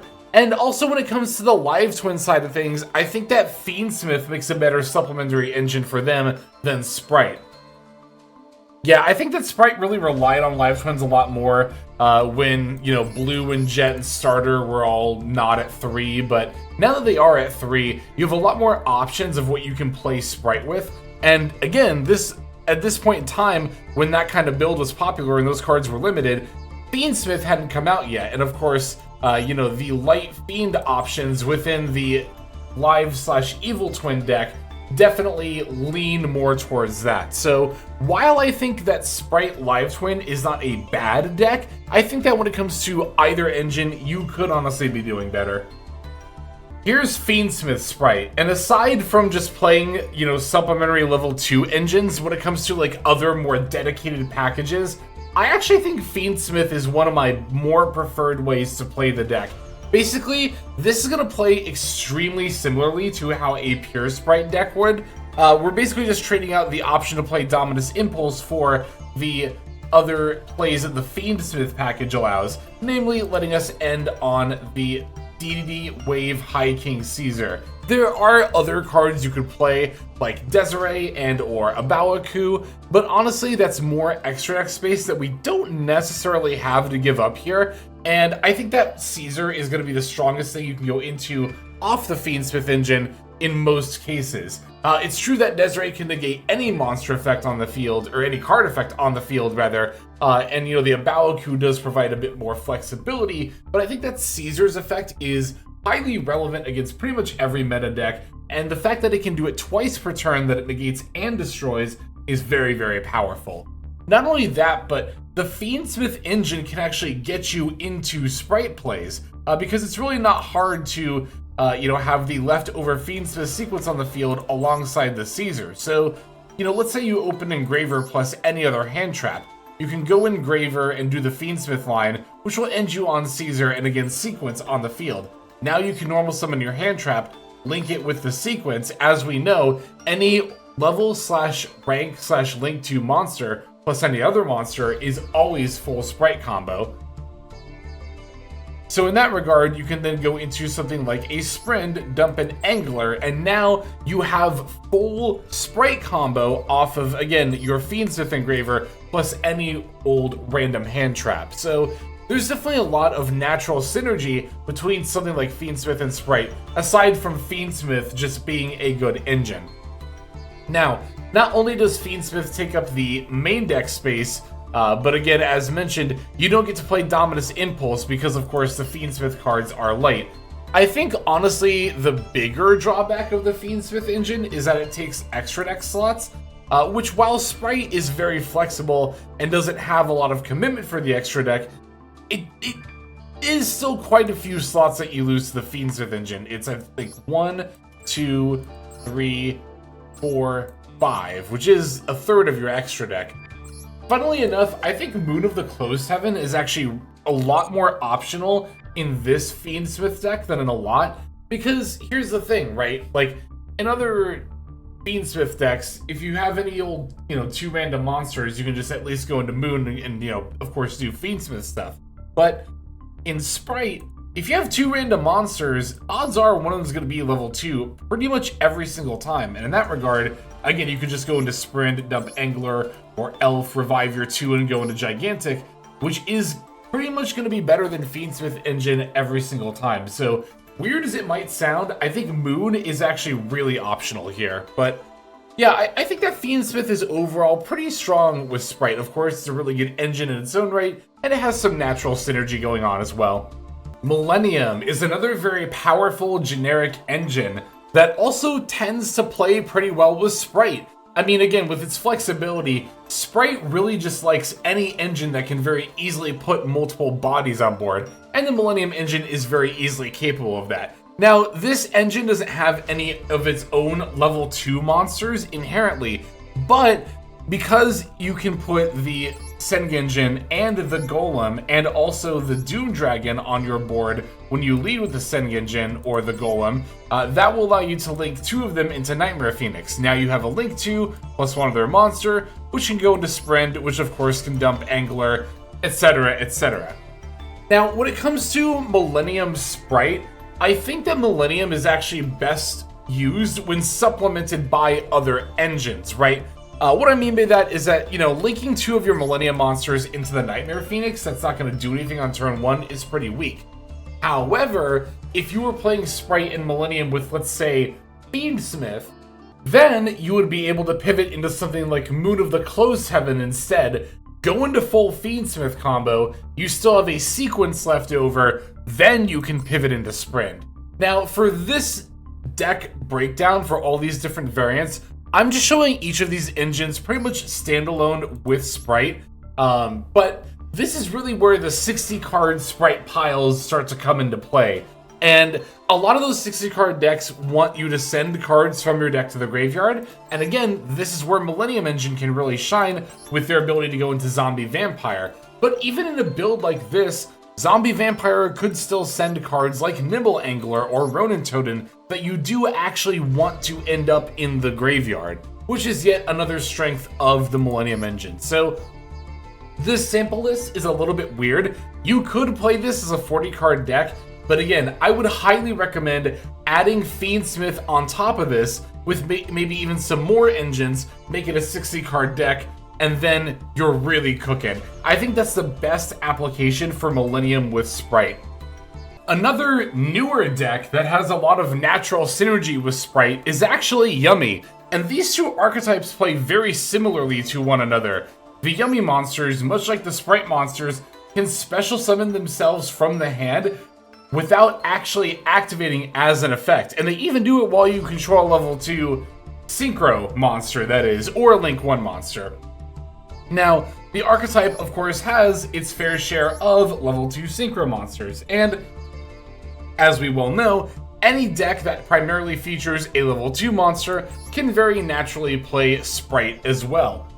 But there's even some other synergies here, like the ability to make Sky Striker Ace Camellia, which you could not only do with Sprite cards to potentially then set up your Yummy plays, but you could also just make Camellia with your Yummy plays, and that's a Link 2 monster to potentially summon out some of your Sprite cards, or maybe be used to go into a Gigantic Sprite. Granted, a lot of the time, Camellia is going to go into Kagari, and then go into more of your Sky Striker engine to set up Yummy plays, but the Camellia is a very, very nice flex option that lets you bridge between the 2 decks very, very easily. Now, this is definitely, I would say, more of a Yummy deck than a Sprite deck, and although I've maintained, playing the 2 Gigantic and 2 Elf in all of the Sprite variants I've shown, this is definitely one of those where I could see cutting down to 1 copy of each of them, and maybe playing some more cards that would help supplement the Yummy strategy. Again, this is a lot more of a Yummy deck than a Sprite deck. But you do still get to add, you know, some pretty nice negates to your end board in the form of red/carrot, as well as the option to pivot into, you know, a Sprite setup. At the very worst, you could have Elf IP plus red or carrot if your Yummy plays get stopped. But it's really nice that these decks, again, or these two archetypes rather, not only have this natural synergy, but they have a very similar playstyle of not activating from the hand when they summon. With the exception, of course, of like Marshmallow. But this is particularly important in a meta where Canine Izuna is running around. The Canine cards really get a lot more powerful when you activate cards from the hand. So this deck can dodge them very, very nicely. That said, I think that there are better Yummy variants than this one. I actually haven't played a Yummy variant like this on ladder, although I do still have the idea to try Yummy Sprite at some point. I do kind of struggle to see this performing as well as like Pure or Mitsurugi or even like Snake Eye Yummy, right? That said, it is definitely a cute pairing, both aesthetically and mechanically. Mitsurugi is a deck and engine that has seen a lot of meta relevance across many different decks, and like other engines like this, like Fiendsmith or Millennium, Mitsurugi can also pair very easily with Sprite. I actually had a video kind of dedicated to this on the channel where I played Ogdoadic with Mitsurugi and Sprite, and it was this whole huge pile deck that was a ton of fun to play. But here I have a much more simplified version of the deck. The idea here is that if you open with your Mitsurugi starters like Habakiri, you can not only set up your Murakumo, but then still go into Sprite plays. The way to do this is to use your Mitsurugi Ritual to summon out a monster from deck, and by doing so, you will put 2 level 4 monsters on the board, Night Sword Serpent and, you know, something you revive off the prayers, like a Saji or maybe an Aramasa or something. Basically, once you've summoned your Murakumo and you've got your level 4s in play, you can go into King of the Feral Imps, and then rather than detach to add more Mitsurugi cards, we're going to instead add the level 2 Reptile Ipiria. After summoning Ipiria and getting a free draw, you're free to link off your Ipiria and King of the Feral Imps into Sprind, Dump Angler, bada bing, bada boom. You got Sprite plays all set up. That's a very, again, simple way to pivot from Mitsurugi into Sprite. Now, this is also a variant that has the potential to play Dominus Impulse. Because the Mitsurugi cards are all dark, it pairs very well with Sprite in that regard. Your Ipiria is Earth, so you will, I guess, miss out on that draw if you Impulse and then do the line I just discussed of, you know, Habakiri into Sprite plays, but I think that's a very small price to pay to be able to have such a powerful hand trap at your disposal. Yeah, the extra deck here is a little bit more specialized with stuff like King of the Feral Imps. We also get to play the Dynamundo because we're playing ritual monsters. It's not the only ritual archetype we pair with Sprite, so you'll see Dynamundo come up again. But this card is a Link 2 with a very, very powerful effect, meaning that you can make it on your turn 1, even if you're locked by something like Starter or Gigantic, to then summon out Murakumo during your opponent's turn with the quick effect. All in all, Mitsurugi is an extremely powerful archetype, and it definitely supplements the Sprite strategy very well. I think the biggest weakness of a variant like this is that you're a little bit more susceptible to hand traps like Droll and Lockbird, and not only that, but you could end up in some pretty awkward situations as far as like opening hands go if you have like the wrong mix of like, you know, opening like Murakumo plus red and a bunch of hand traps would obviously not be ideal. That can happen, of course, with any Sprite deck, but, you know, at least a lot of the other engines we've seen so far actually play, you know, level 2s within their engine. And again, all we really have here is Ipiria to add off King of the Feral Imps. So this one could be a little bit more bricky, but I think the high power level potential is potentially worth it if you would like to explore a build like this. Tri-Brigade Sprite. This is a very classic Sprite variant. When Sprite very first came out on Master Duel, the big ways to play it were Pure, Tri-Brigade, and Runick, and it was kind of a debate when the deck first came out which of those three was the best way to play it.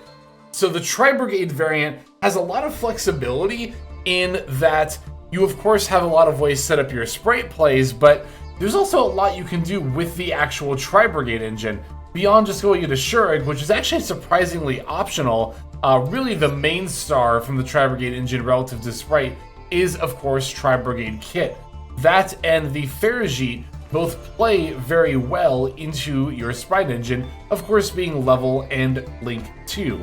There's also Karos, which is level 2, and Ancient Warrior's Oath Double Dragon Lords, the Link 2 option to summon off your Tri-Brigade monsters, has the very powerful quick effect to target face-up cards your opponent controls and return them to the hand. So, very good stuff there.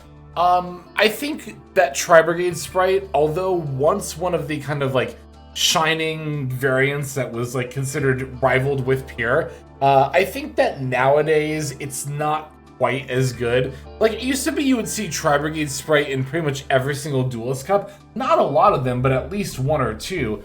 But that's really not happened recently, and it's not hard to see why. Not only is Sprite kind of, you know, I won't even say kind of, it is definitely as an engine getting power crept in 2026 Yu-Gi-Oh! But I think Tri-Brigade is suffering from that even more as an engine slash deck. So this has become one of the weaker variants of Sprite, even though not a lot has changed as far as like its legality. I will say that Tri-Brigade Sprite, during its bigger heydays, was also at a time when a lot of the Sprite cards were limited, and again, now that they're all back at 3, there's a lot more flexibility in what you can do with them. So yeah, Tri-Brigade Sprite I think does have a lot going for it as far as what you're able to put out on your boards and the kind of boards you're able to set up and all the different options that you have too. That said, I think its biggest weakness is again going to be the power level is definitely going to be lower compared to a lot of modern Yu-Gi-Oh decks, including other Sprite variants.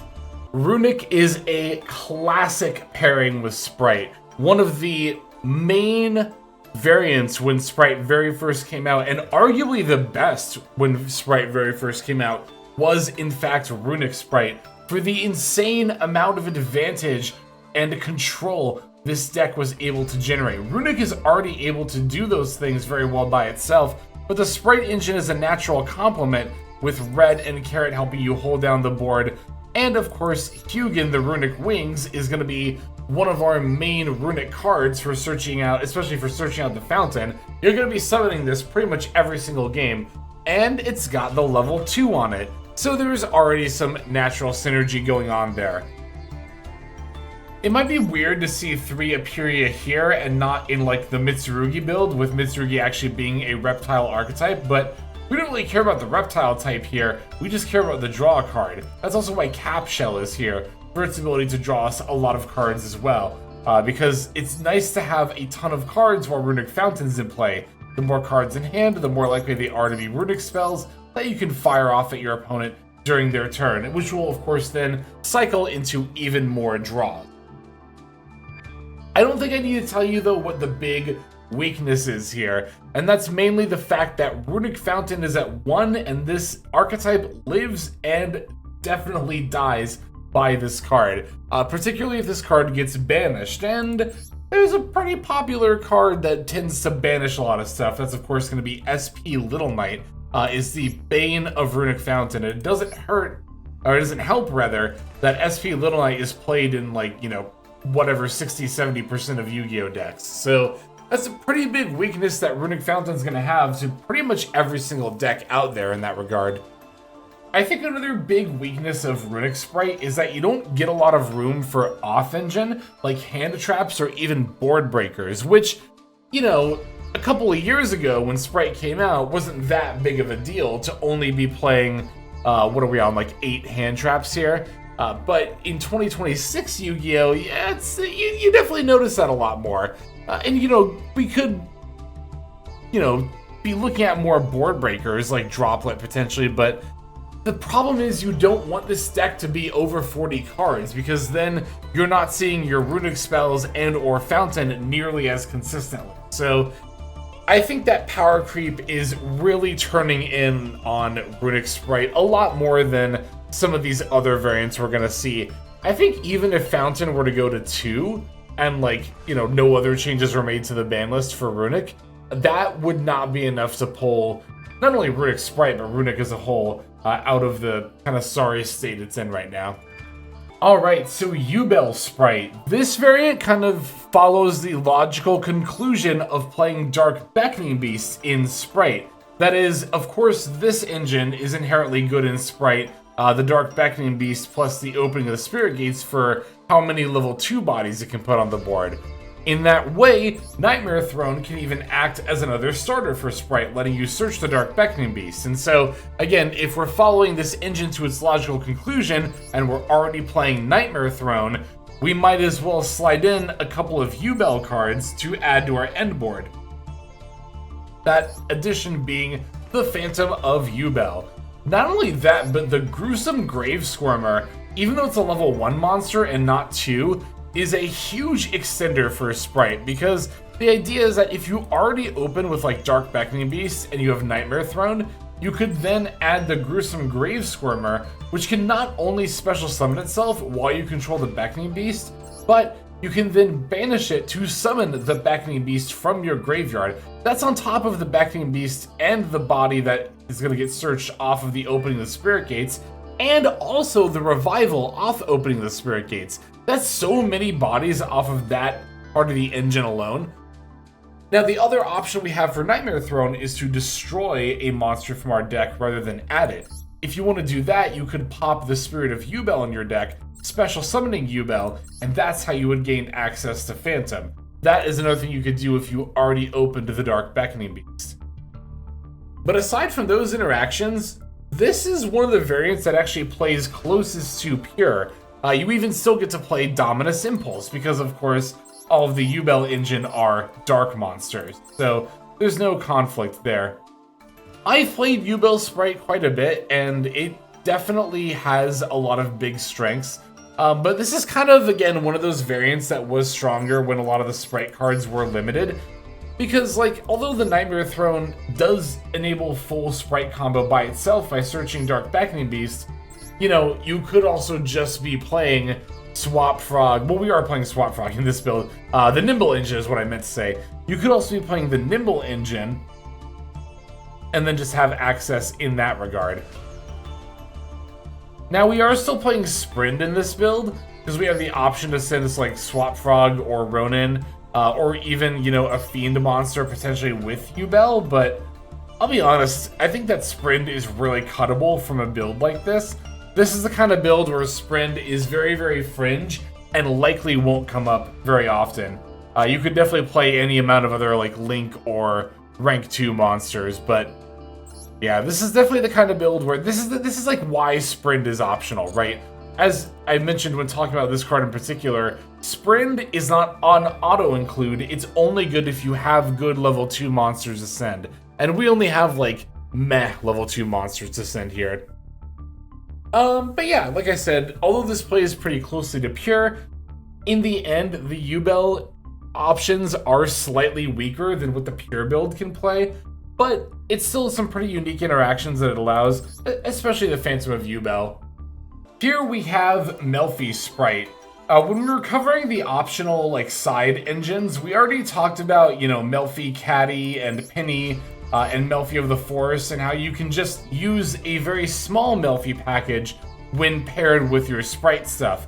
However, it is also possible to play a more dedicated Melffy package because pretty much all of the main deck Melffy monsters are level 2, and you even have the Melffy Wally, which can special summon 2 Melffy monsters from your deck, allowing you to, of course, on your turn, you know, set up some plays, but also we can summon out multiple Melffy cards that can go into some disruption options during the opponent's turn, like the level 4 Synchro Merry Melffys.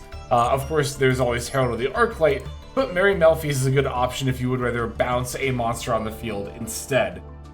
There's also some unique rank 2 options, namely the number 64 Ronin Raccoon Sandayu, which is a very fun way to go into Zeus outside of something like Mosquito, right? But I think that all in all, this is definitely going to be one of the weaker Sprite variants. There's really not a lot that the Melffy engine, the extended Melffy engine is doing that the more compact Melffy engine isn't, right? Like if you look at the extra deck alone, it's pretty much the same as Pure with just a few more, you know, Melffy options. So yeah, I think if you really want to play Melffy cards in Sprite, honestly, it's probably just best to stick to Caddy plus Penny to go into the Herald of the Arclight off, the, you know, and then the Melffy of the Forest as well. But even then, as you saw in our Pure build, I didn't choose to include them because one, it's a couple of main reasons, right? One, the Melffy engine conflicts with Dominus Impulse, so you don't get to play that. And two, like, Herald of the Arclight is a really cool thing to be able to set up, but unlike a lot of the other extra deck options that, you know, can add to your end board, the Melffy engine requires quite a bit of dedicated main deck space, and Caddy and especially Penny are really not ideal to draw. And sure, Caddy can also potentially search the Nimble Beaver for a follow-up turn, and that's cute, but it's not really that great, honestly, in the grand scheme of things. I've played both this extended Melffy Sprite and also the smaller Melffy engine in Sprite quite a bit, and I just don't think in either regard it's the strongest way to play this deck, or even close to it, really. Gishki Sprite is a variant that was very, very popular when the follow-up Gishki support came out, and this is one that I have played before in the past. I actually remember when Gishki Sprite first came out. It was, I think, relatively recently after we had our tier limit hits. I remember there was a point in time when Sprite Elf's legality was highly contentious. I guess to some people it still is, but a lot of people were saying, like, oh, you know, Gishki Sprite is already pretty good in formats where Elf is banned, so here in Master Duel it's going to be broken. I wouldn't call it broken. It is strong and it offers a lot of unique interactions. You know, particularly the Naramanus is a very, very strong quick effect, as well as an extender by special summoning water monsters out of the graveyard. So not only does it help you make Sprite plays by reviving some of your level 2 Gishki monsters, of which there are, you know, a couple of them, as well as the, which one? Yeah, the Abyss. So there's a fair few level 2 Gishki monsters that can let you go into Sprite plays. I think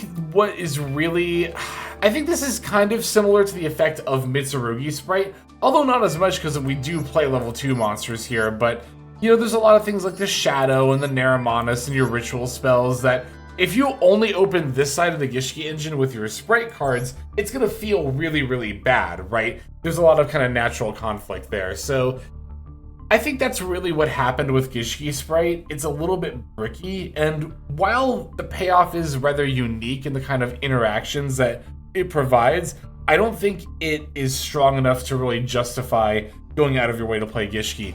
That said, if you are looking for a ritual archetype to pair Sprite with that is not Mitsurugi, this one, as mentioned, does have a lot more synergy because you're playing a lot more level 2 monsters. The Abyss also is particularly strong.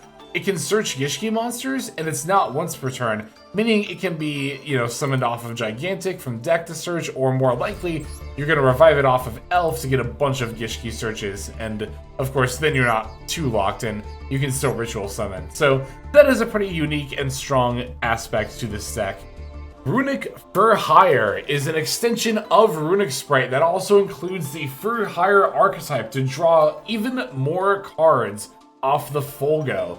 So this is actually one of the few Sprite variants that I have not personally played myself. I've never really crafted the For Hire URs, but I've seen this deck in action quite a bit. Meeps, friend of the channel, has played this deck a fair bit, and when it goes off, it really goes off. It lets you draw what feels like your entire deck. Not only, of course, can the full go Justice For Hire draw potentially 3 cards, but you have your Runick Fountain to get you 3 draws as well. And that's kind of the whole idea behind Runick For Hire Sprite, is that you're basically cycling through your whole deck with the Fountain up to ensure you have an onslaught of Runick spells to add to your end board to then use on the opponent's turn. But I think that this is going to suffer some of the same weaknesses as Runick Sprite to an even greater extent. while it's a little bit more combo-y as opposed to control-y, it's still kind of trying to do an overall control game plan, where again, we're loading up on cards in hand to fire off with Fountain on the opponent's turn, but not only does that live or die by the Runick Fountain, which is very easily outed by the SP Little Knight, but on top of that, you know, it doesn't leave a lot of room for off-engine like hand traps and stuff, which leaves you very vulnerable going second especially. I think that this is definitely one of the flashier Sprite builds though, and if you're really looking to be, you know, very extra and draw a million cards per turn, this is definitely the variant for you. It's very, very good at doing that.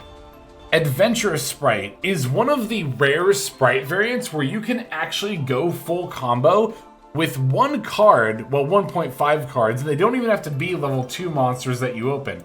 If you open Speedroid Terratop plus any random hand trap, you can special summon Terratop, add and special summon Takatomborg, and then link them into Cherubini, Ebon Angel of the Burning Abyss. This will let you send your Water Enchantress from the deck to the graveyard, allowing you to get your full adventure set up with the Griffin Rider Omni-Negate, and your Cherubini being a link to, can pair with any hand trap you normal summon, to then go into Sprind, dump Angler, which as we well know by this point, is going to be full Sprite combo. If you open Sprite plays, but you still want to start by special summoning the Terratop, you could also potentially go into the Gossip Shadow, which can act as a monster negate to protect you against hand traps and or be used, be used during your opponent's turn, because you have to detach both materials, right? So there's a lot of negates that this variant lets you add between the Gossip Shadow and the Wandering Griffin Rider. However, I think this is yet another Sprite deck that was, well, it's kind of a combination of multiple factors we've already talked about, right? It's actually pretty similar to Millennium in that Adventure Sprite you could play in a, you know, close to 40 card style like this, but I think Adventure works a lot better with Sprite when you've got a big 60 card deck, one that wants to mill a lot of cards, because your Water Enchantress wants to end up in the graveyard. So in that regard, you could even think about pairing Millennium and Adventure in Sprite all into one deck. But this is also similar to another problem we talked about, where not only is it kind of weak with Sprite by itself as a 40 card build, but it's also kind of weak in general. This is another variant that I relied a lot more on when our Sprite cards were limited to help bolster our consistency with the Speedroid Terratop. But now that consistency is no longer as big of an issue, I don't really feel the need to go as far out of my way to add more bodies to the board. But if you are going to be adding bodies, at the very least, you could be adding ones that negate with the Adventure engine. So Ice Barrier Sprite is a variant that's a lot more popular in the TCG than Master Duel, and that's mainly because Elf is banned in the TCG. So the idea here is that you have a lot more consistency by dumping the Mirror Mage. Well, the way that Ice Barrier Sprite is played in the TCG is actually like in a very, very minimal Ice Barrier package. Basically, you're only playing the Mirror Mage plus one copy of Freezing Chains. The idea is that you send a Mirror Mage from your deck off of Sprind, that I actually don't even have here. Yeah, we could take out like the Coral Dragon, that's pretty optional. So yeah, you could use your Sprind in order to dump the Mirror Mage. Mirror Mage then adds Freezing Chains, activate Freezing Chains, special summon Mirror Mage, and now you can overlay into Gigantic. But I don't think we really need to rely on that, so what I've done here is I've made a little bit more of a synchro-focused Sprite build. Now, the Mirror Mage is going to lock you into water synchro monsters from the extra deck if you use its effect to tribute one other effect monster on the field. But you can synchro summon for a total of up to level 5, which could even be Ib the World Chalice Justicar.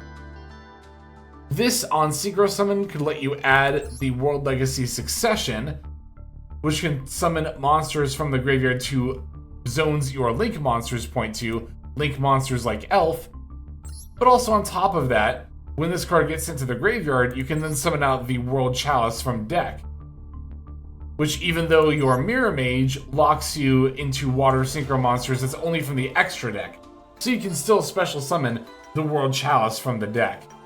We also, of course, have the option to go into Lancia, summoning out floodgates like Raiho and Warlock during our opponent's turn, blocking them out of monster and spell effects. So there's some pretty interesting and powerful things going on here, but I will say a build like this is really all over the place and is honestly probably not the most consistent thing in the world. You're playing a lot of bricky cards to really just hope and pray that everything goes right, but at least you get to play Dominus Impulse because all the Ice Barrier cards are water. Among water synchro archetypes you can pair with Sprite, there is Ghoti as well. Ghoti pairs very nicely because all of your main tuner monsters are all going to be, well, this one's not a tuner, but all of your tuner monsters are going to be level 2, as well as the Keef as well. So that is a lot of pretty natural synergy. You also are already playing a fair amount of water cards as a Sprite player, so there's a little bit of synergy going on there as well. That said, your Ghoti stuff cares more about fish specifically, as opposed to water stuff, but I don't know. I guess the thought is, it's the thought that counts, right? So yeah, this is another variant that I actually don't have any personal experience with, although it would be fairly cheap for me to just craft 2 UR cards. I have never actually played with the Ghoti engine myself, but I have seen some of our viewers on the viewer special. We've seen Ghoti Sprite before, and it's a really, really out there variant for sure. Of course, because the fish are from space, and it's an archetype you tend not to see a lot of. I honestly think, as cool as this deck is, as cool as the Ghoti monsters are, this is going to be one of the weaker variants we've covered, as it's not only lacking in power, but also consistency as well. You have to play so much engine for the Ghoti, and the Sprite really only loosely pairs while you happen to have the level 2 monsters on the field. And a lot of the time, these are going to sit in your banish and then summon during your opponent's standby phase. So, I mean, it's still a fine pairing that works, but I think if you're looking for more consistent or powerful builds, you could find more of both in some of the other variants we've covered. Okay, so now that you are a lot more familiar with Sprite on paper, let's get more familiar with Sprite in practice. What we're going to do is we're going to take our pure build here. This is the build that not only we led off with in the deck discussion section, but also for the combo section. This is the list I was using to make that combo guide. And we're going to take this to Master Ranked Ladder, and we're going to hop right on in for some live gameplay. That way you can see some more dynamic examples of Sprite, as opposed to, again, just getting a gist of the on-paper sort of rundown. Now here we lost the coin flip, we're going second, but that's actually going to be kind of ideal because we've already seen in the combo section what to do when everything goes right. So what about when things, you know, quote-unquote go wrong? Let's see what we've got here. Okay, we got Droll and Lockbird plus Imperm, 2 pretty solid hand traps, as well as a couple of starters. It's not a bad opening. Let's see what they do. We're going to lead with Stake Your Soul, revealing Ash Blossom. So it looks like it's going to be Canine Vanquish Soul. They're going to special summon Raisin. I'm definitely going to use the Imperm on this, which will be nice because this won't trigger Izuna either. And really hope they don't have any more plays. We know one of the cards is Ash Blossom.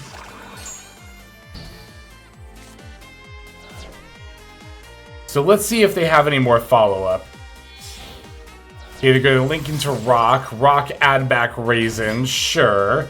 They have a Dark Monster that could potentially pose a threat during my turn, but no, they're going to special summon Dr. Madlove, adding a Vanquish Soul spell or trap card.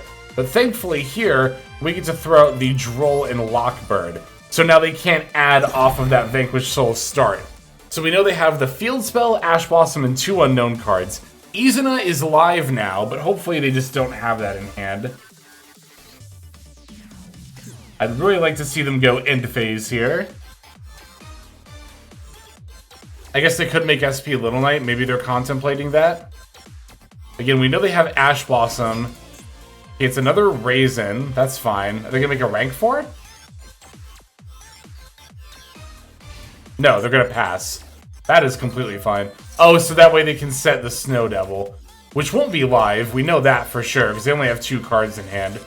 They could add back the Raisin, but that's still not all 3 attributes they need. Sprite Blue is a fantastic top deck here. Now, I'd really like my opponent to use the Ash Blossom against something weaker, so maybe I can get them to use it against this Swap Frog. Let me discard Swap Frog to special summon another copy, and then activate. Let's see if they use Ash Blossom against this.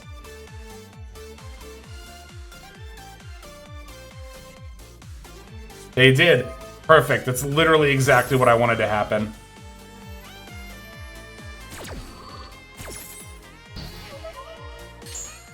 Alright, now we're free to make the rest of our plays here. Debating if I want to lead with opening or blue here. Let's just go with opening the Spirit Gates.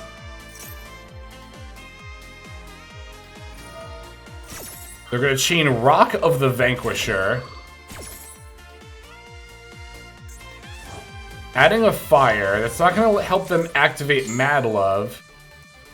However, their Raisin could be live, so we have to watch out for this middle monster zone.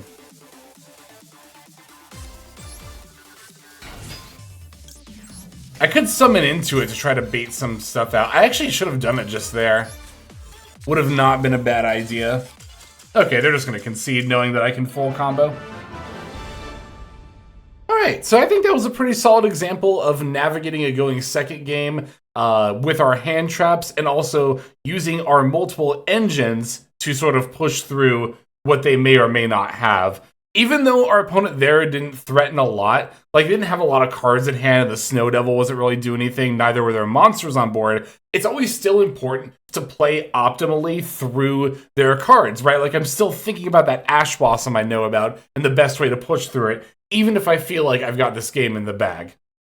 Alright, we're gonna hop on into some more ranked gameplay. Let's see if we can get another good, like, back and forth game. Alright, we're going second again.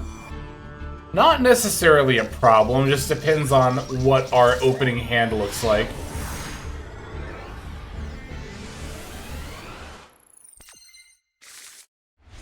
Okay, we have Imperm, we have Nib. We have a starter, and we have a couple of Sprite monsters. Can't complain too much about a hand like that.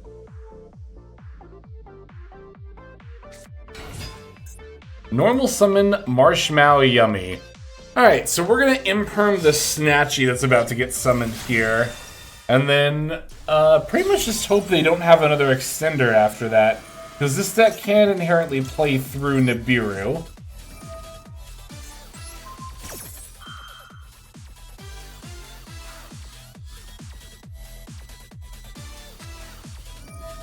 Oh, it's Purrely Yummy. They're going to chain Purrely Delicious Memory.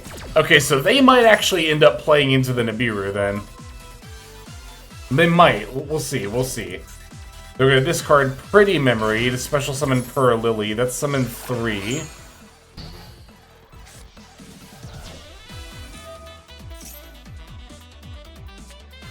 Adding My Friend. That's to be expected. Activating My Friend, and then probably going to add... No, they're going to activate the Exceed Summon effect right now with the Delicious Memory to summon the Plump. And now they're going to reveal. Oh, I think I see what's going to happen. They're going to make the Noir with the Plump. They can attach the Pretty Memory... plus whatever else. Is that going to be enough, though? I guess we'll see here.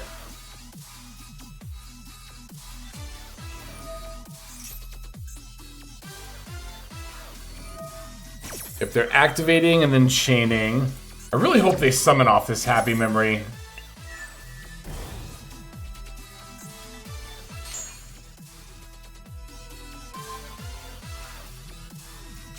They are! Ha ha ha ha! That's perfect. That's literally exactly what I want to see. Let me just see what they excavate first, real quick. Interesting, so they are on Izuna. I was kind of thinking about that. They find another Delicious Memory. I'm just going to throw out the Nib here.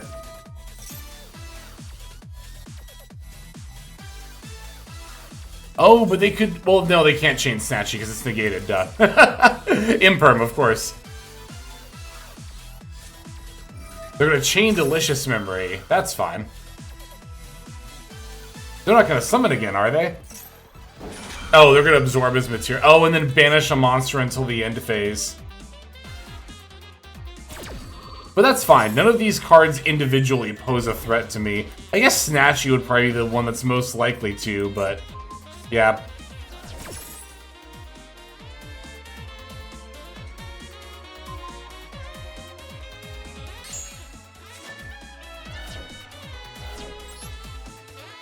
Now they can turn the Nib token into Link Spider. So really hope they don't just have, like, another yummy monster in hand. I should have some of this in attack mode. Oh, but they can add the spells back, that's right. I can summon more from deck. I should have waited for the Purrely to use its effects from hand.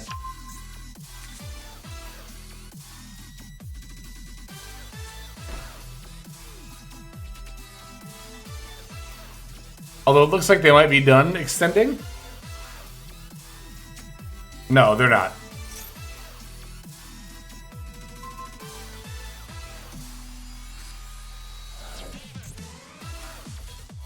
Okay, what else did they have? Is it the Pretty Memory? Okay, so they're gonna summon the Negate. That's fine.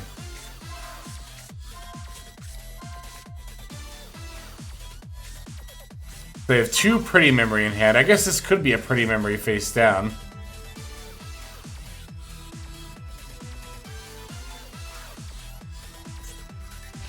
Okay, they're just passing. That's good.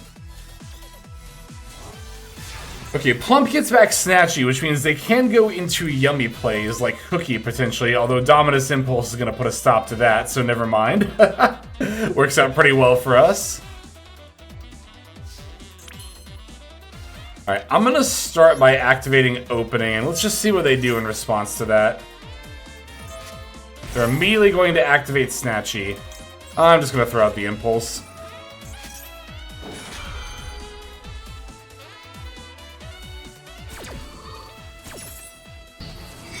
It's going to negate and destroy because we've got the Imperm. Now we can add the Dark Beckoning Beast.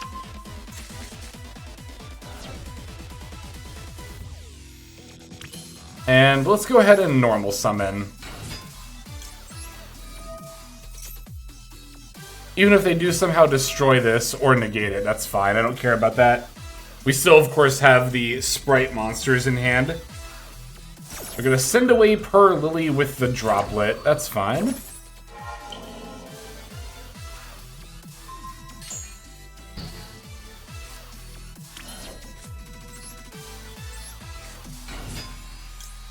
Special summon blue. I'm gonna grab red because they don't have any more back row, so I'm mostly just thinking about hand traps now. Alright. There's no point summoning Jet just yet. Let's make Sprind first. And like, even if they throw out like a Nib or something, I can just red tribute the Sprind itself.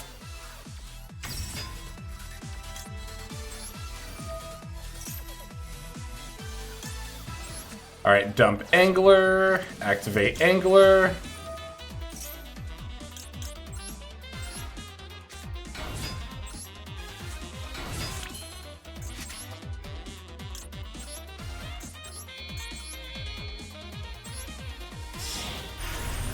Alright, here's Gigantic. We already have access to our Sprite engine, so we're just gonna go ahead and summon the Swap Frog off of this.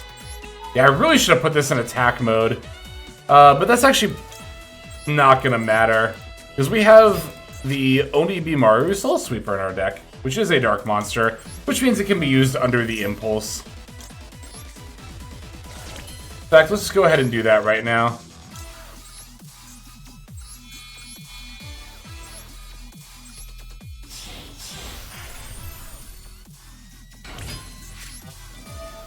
Alright, Soul Sweeper, we're going to detach the Swap Frog, we're going to banish the token, and we have more than enough battle damage on board.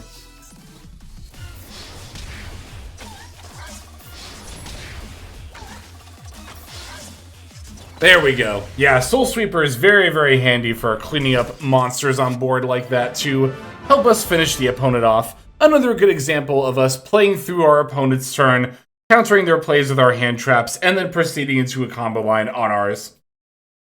Let's see if we can get another good game in for our example section here.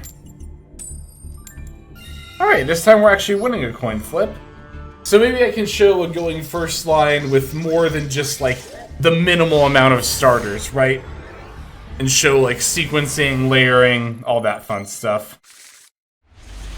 Interesting, we got a bunch of Sprite monsters in our opening hand, as well as Ash Blossom Imperm. This hand's actually not bad at all. Definitely gonna lead with normal summon Sprite Red, because of course Blue and Jet activate upon special summon. They're gonna throw out a Maxi, we've got an Ash Blossom for that, no problem. Alright, we're good to go. And this red should ensure we're good to go against other hand traps too. Let's special summon Blue, activate Blue, and just add Carrot here. And why not? We'll summon the Carrot as well. Throw out the Jet. It's a party, everybody's here.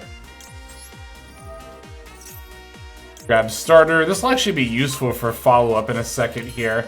But let's just make the Sprind, here it is, with Jet and Blue.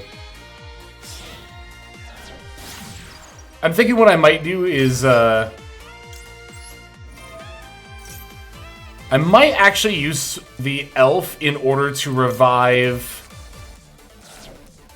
Jet or Blue instead of Swap Frog. Just thinking about if I want to make Gin Buster or do something else with my inboard here. Okay, they have a Nibiru, doesn't matter, we have Sprite Red. Let's tribute one of our Nimble Beavers. I don't care if they keep the Nibiru in hand. We don't need to tribute Sprint to negate and destroy it necessarily. Although we could there, it doesn't really matter. We're just gonna make Gigantic anyway. That actually is not a bad idea to negate and destroy there. If they're on like Draco Tail, they might need the body as a material, but I think we still have plenty of ways to stop them, even if that's the case. Alright, Gigantic, we are going to detach the Nimble Beaver. And we're going to special summon Swap Frog. I'm keeping my middle zone open just to have an option for, you know, a Link monster that Elf can still point to. Alright. Let's make Elf with Gigantic plus Swap. I know I said I was thinking about using the starter or the Elf in order to revive. Guess I could still do that. No, there's no reason. That's greedy. Let's gotta hang on to the starter. Ghost Bell against Elf. So my opponent has Nibiru and 2 unknown cards in hand. That is totally fine.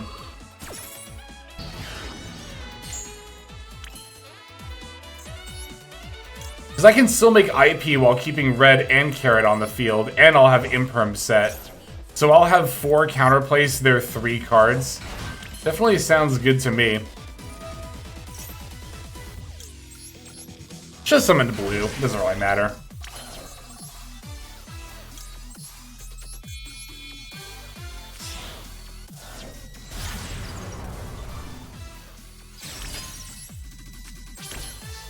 Sick. Alright. Let's see what you've got. Nibiru plus 3 other cards.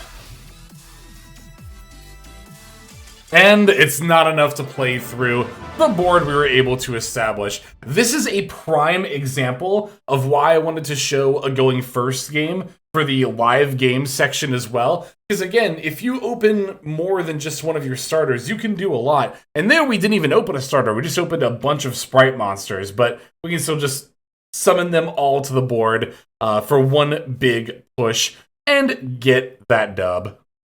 Alright, that is gonna do it. Hopefully you found this video helpful. I want to give a huge shout out again to everybody who watched the video, especially if you watched the whole thing or just watched up till the end at this point.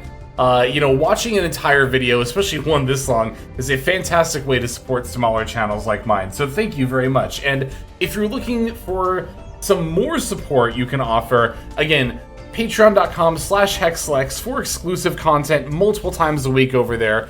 Or you could join here as a member and get all of the uploads early, as well as members-only videos, which go up occasionally here as well. In any case, though, this has been a very huge undertaking for me. One of the longest videos I've uploaded, probably one of the longest edited videos I've ever done.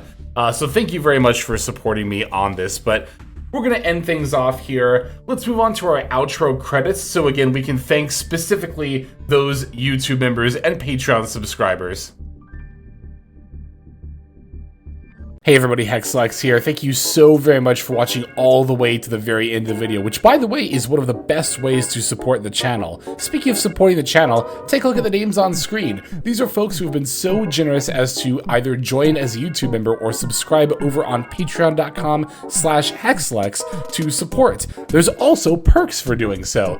If you would like to see YouTube videos early, as well as some exclusive videos that get uploaded to YouTube, but for one reason or another I decide not to publish, definitely go ahead and hit that join button to see content early, as well as some exclusive content. If you're looking for more exclusive content, over on patreon.com, I upload exclusive videos that are not posted on YouTube just about every single day.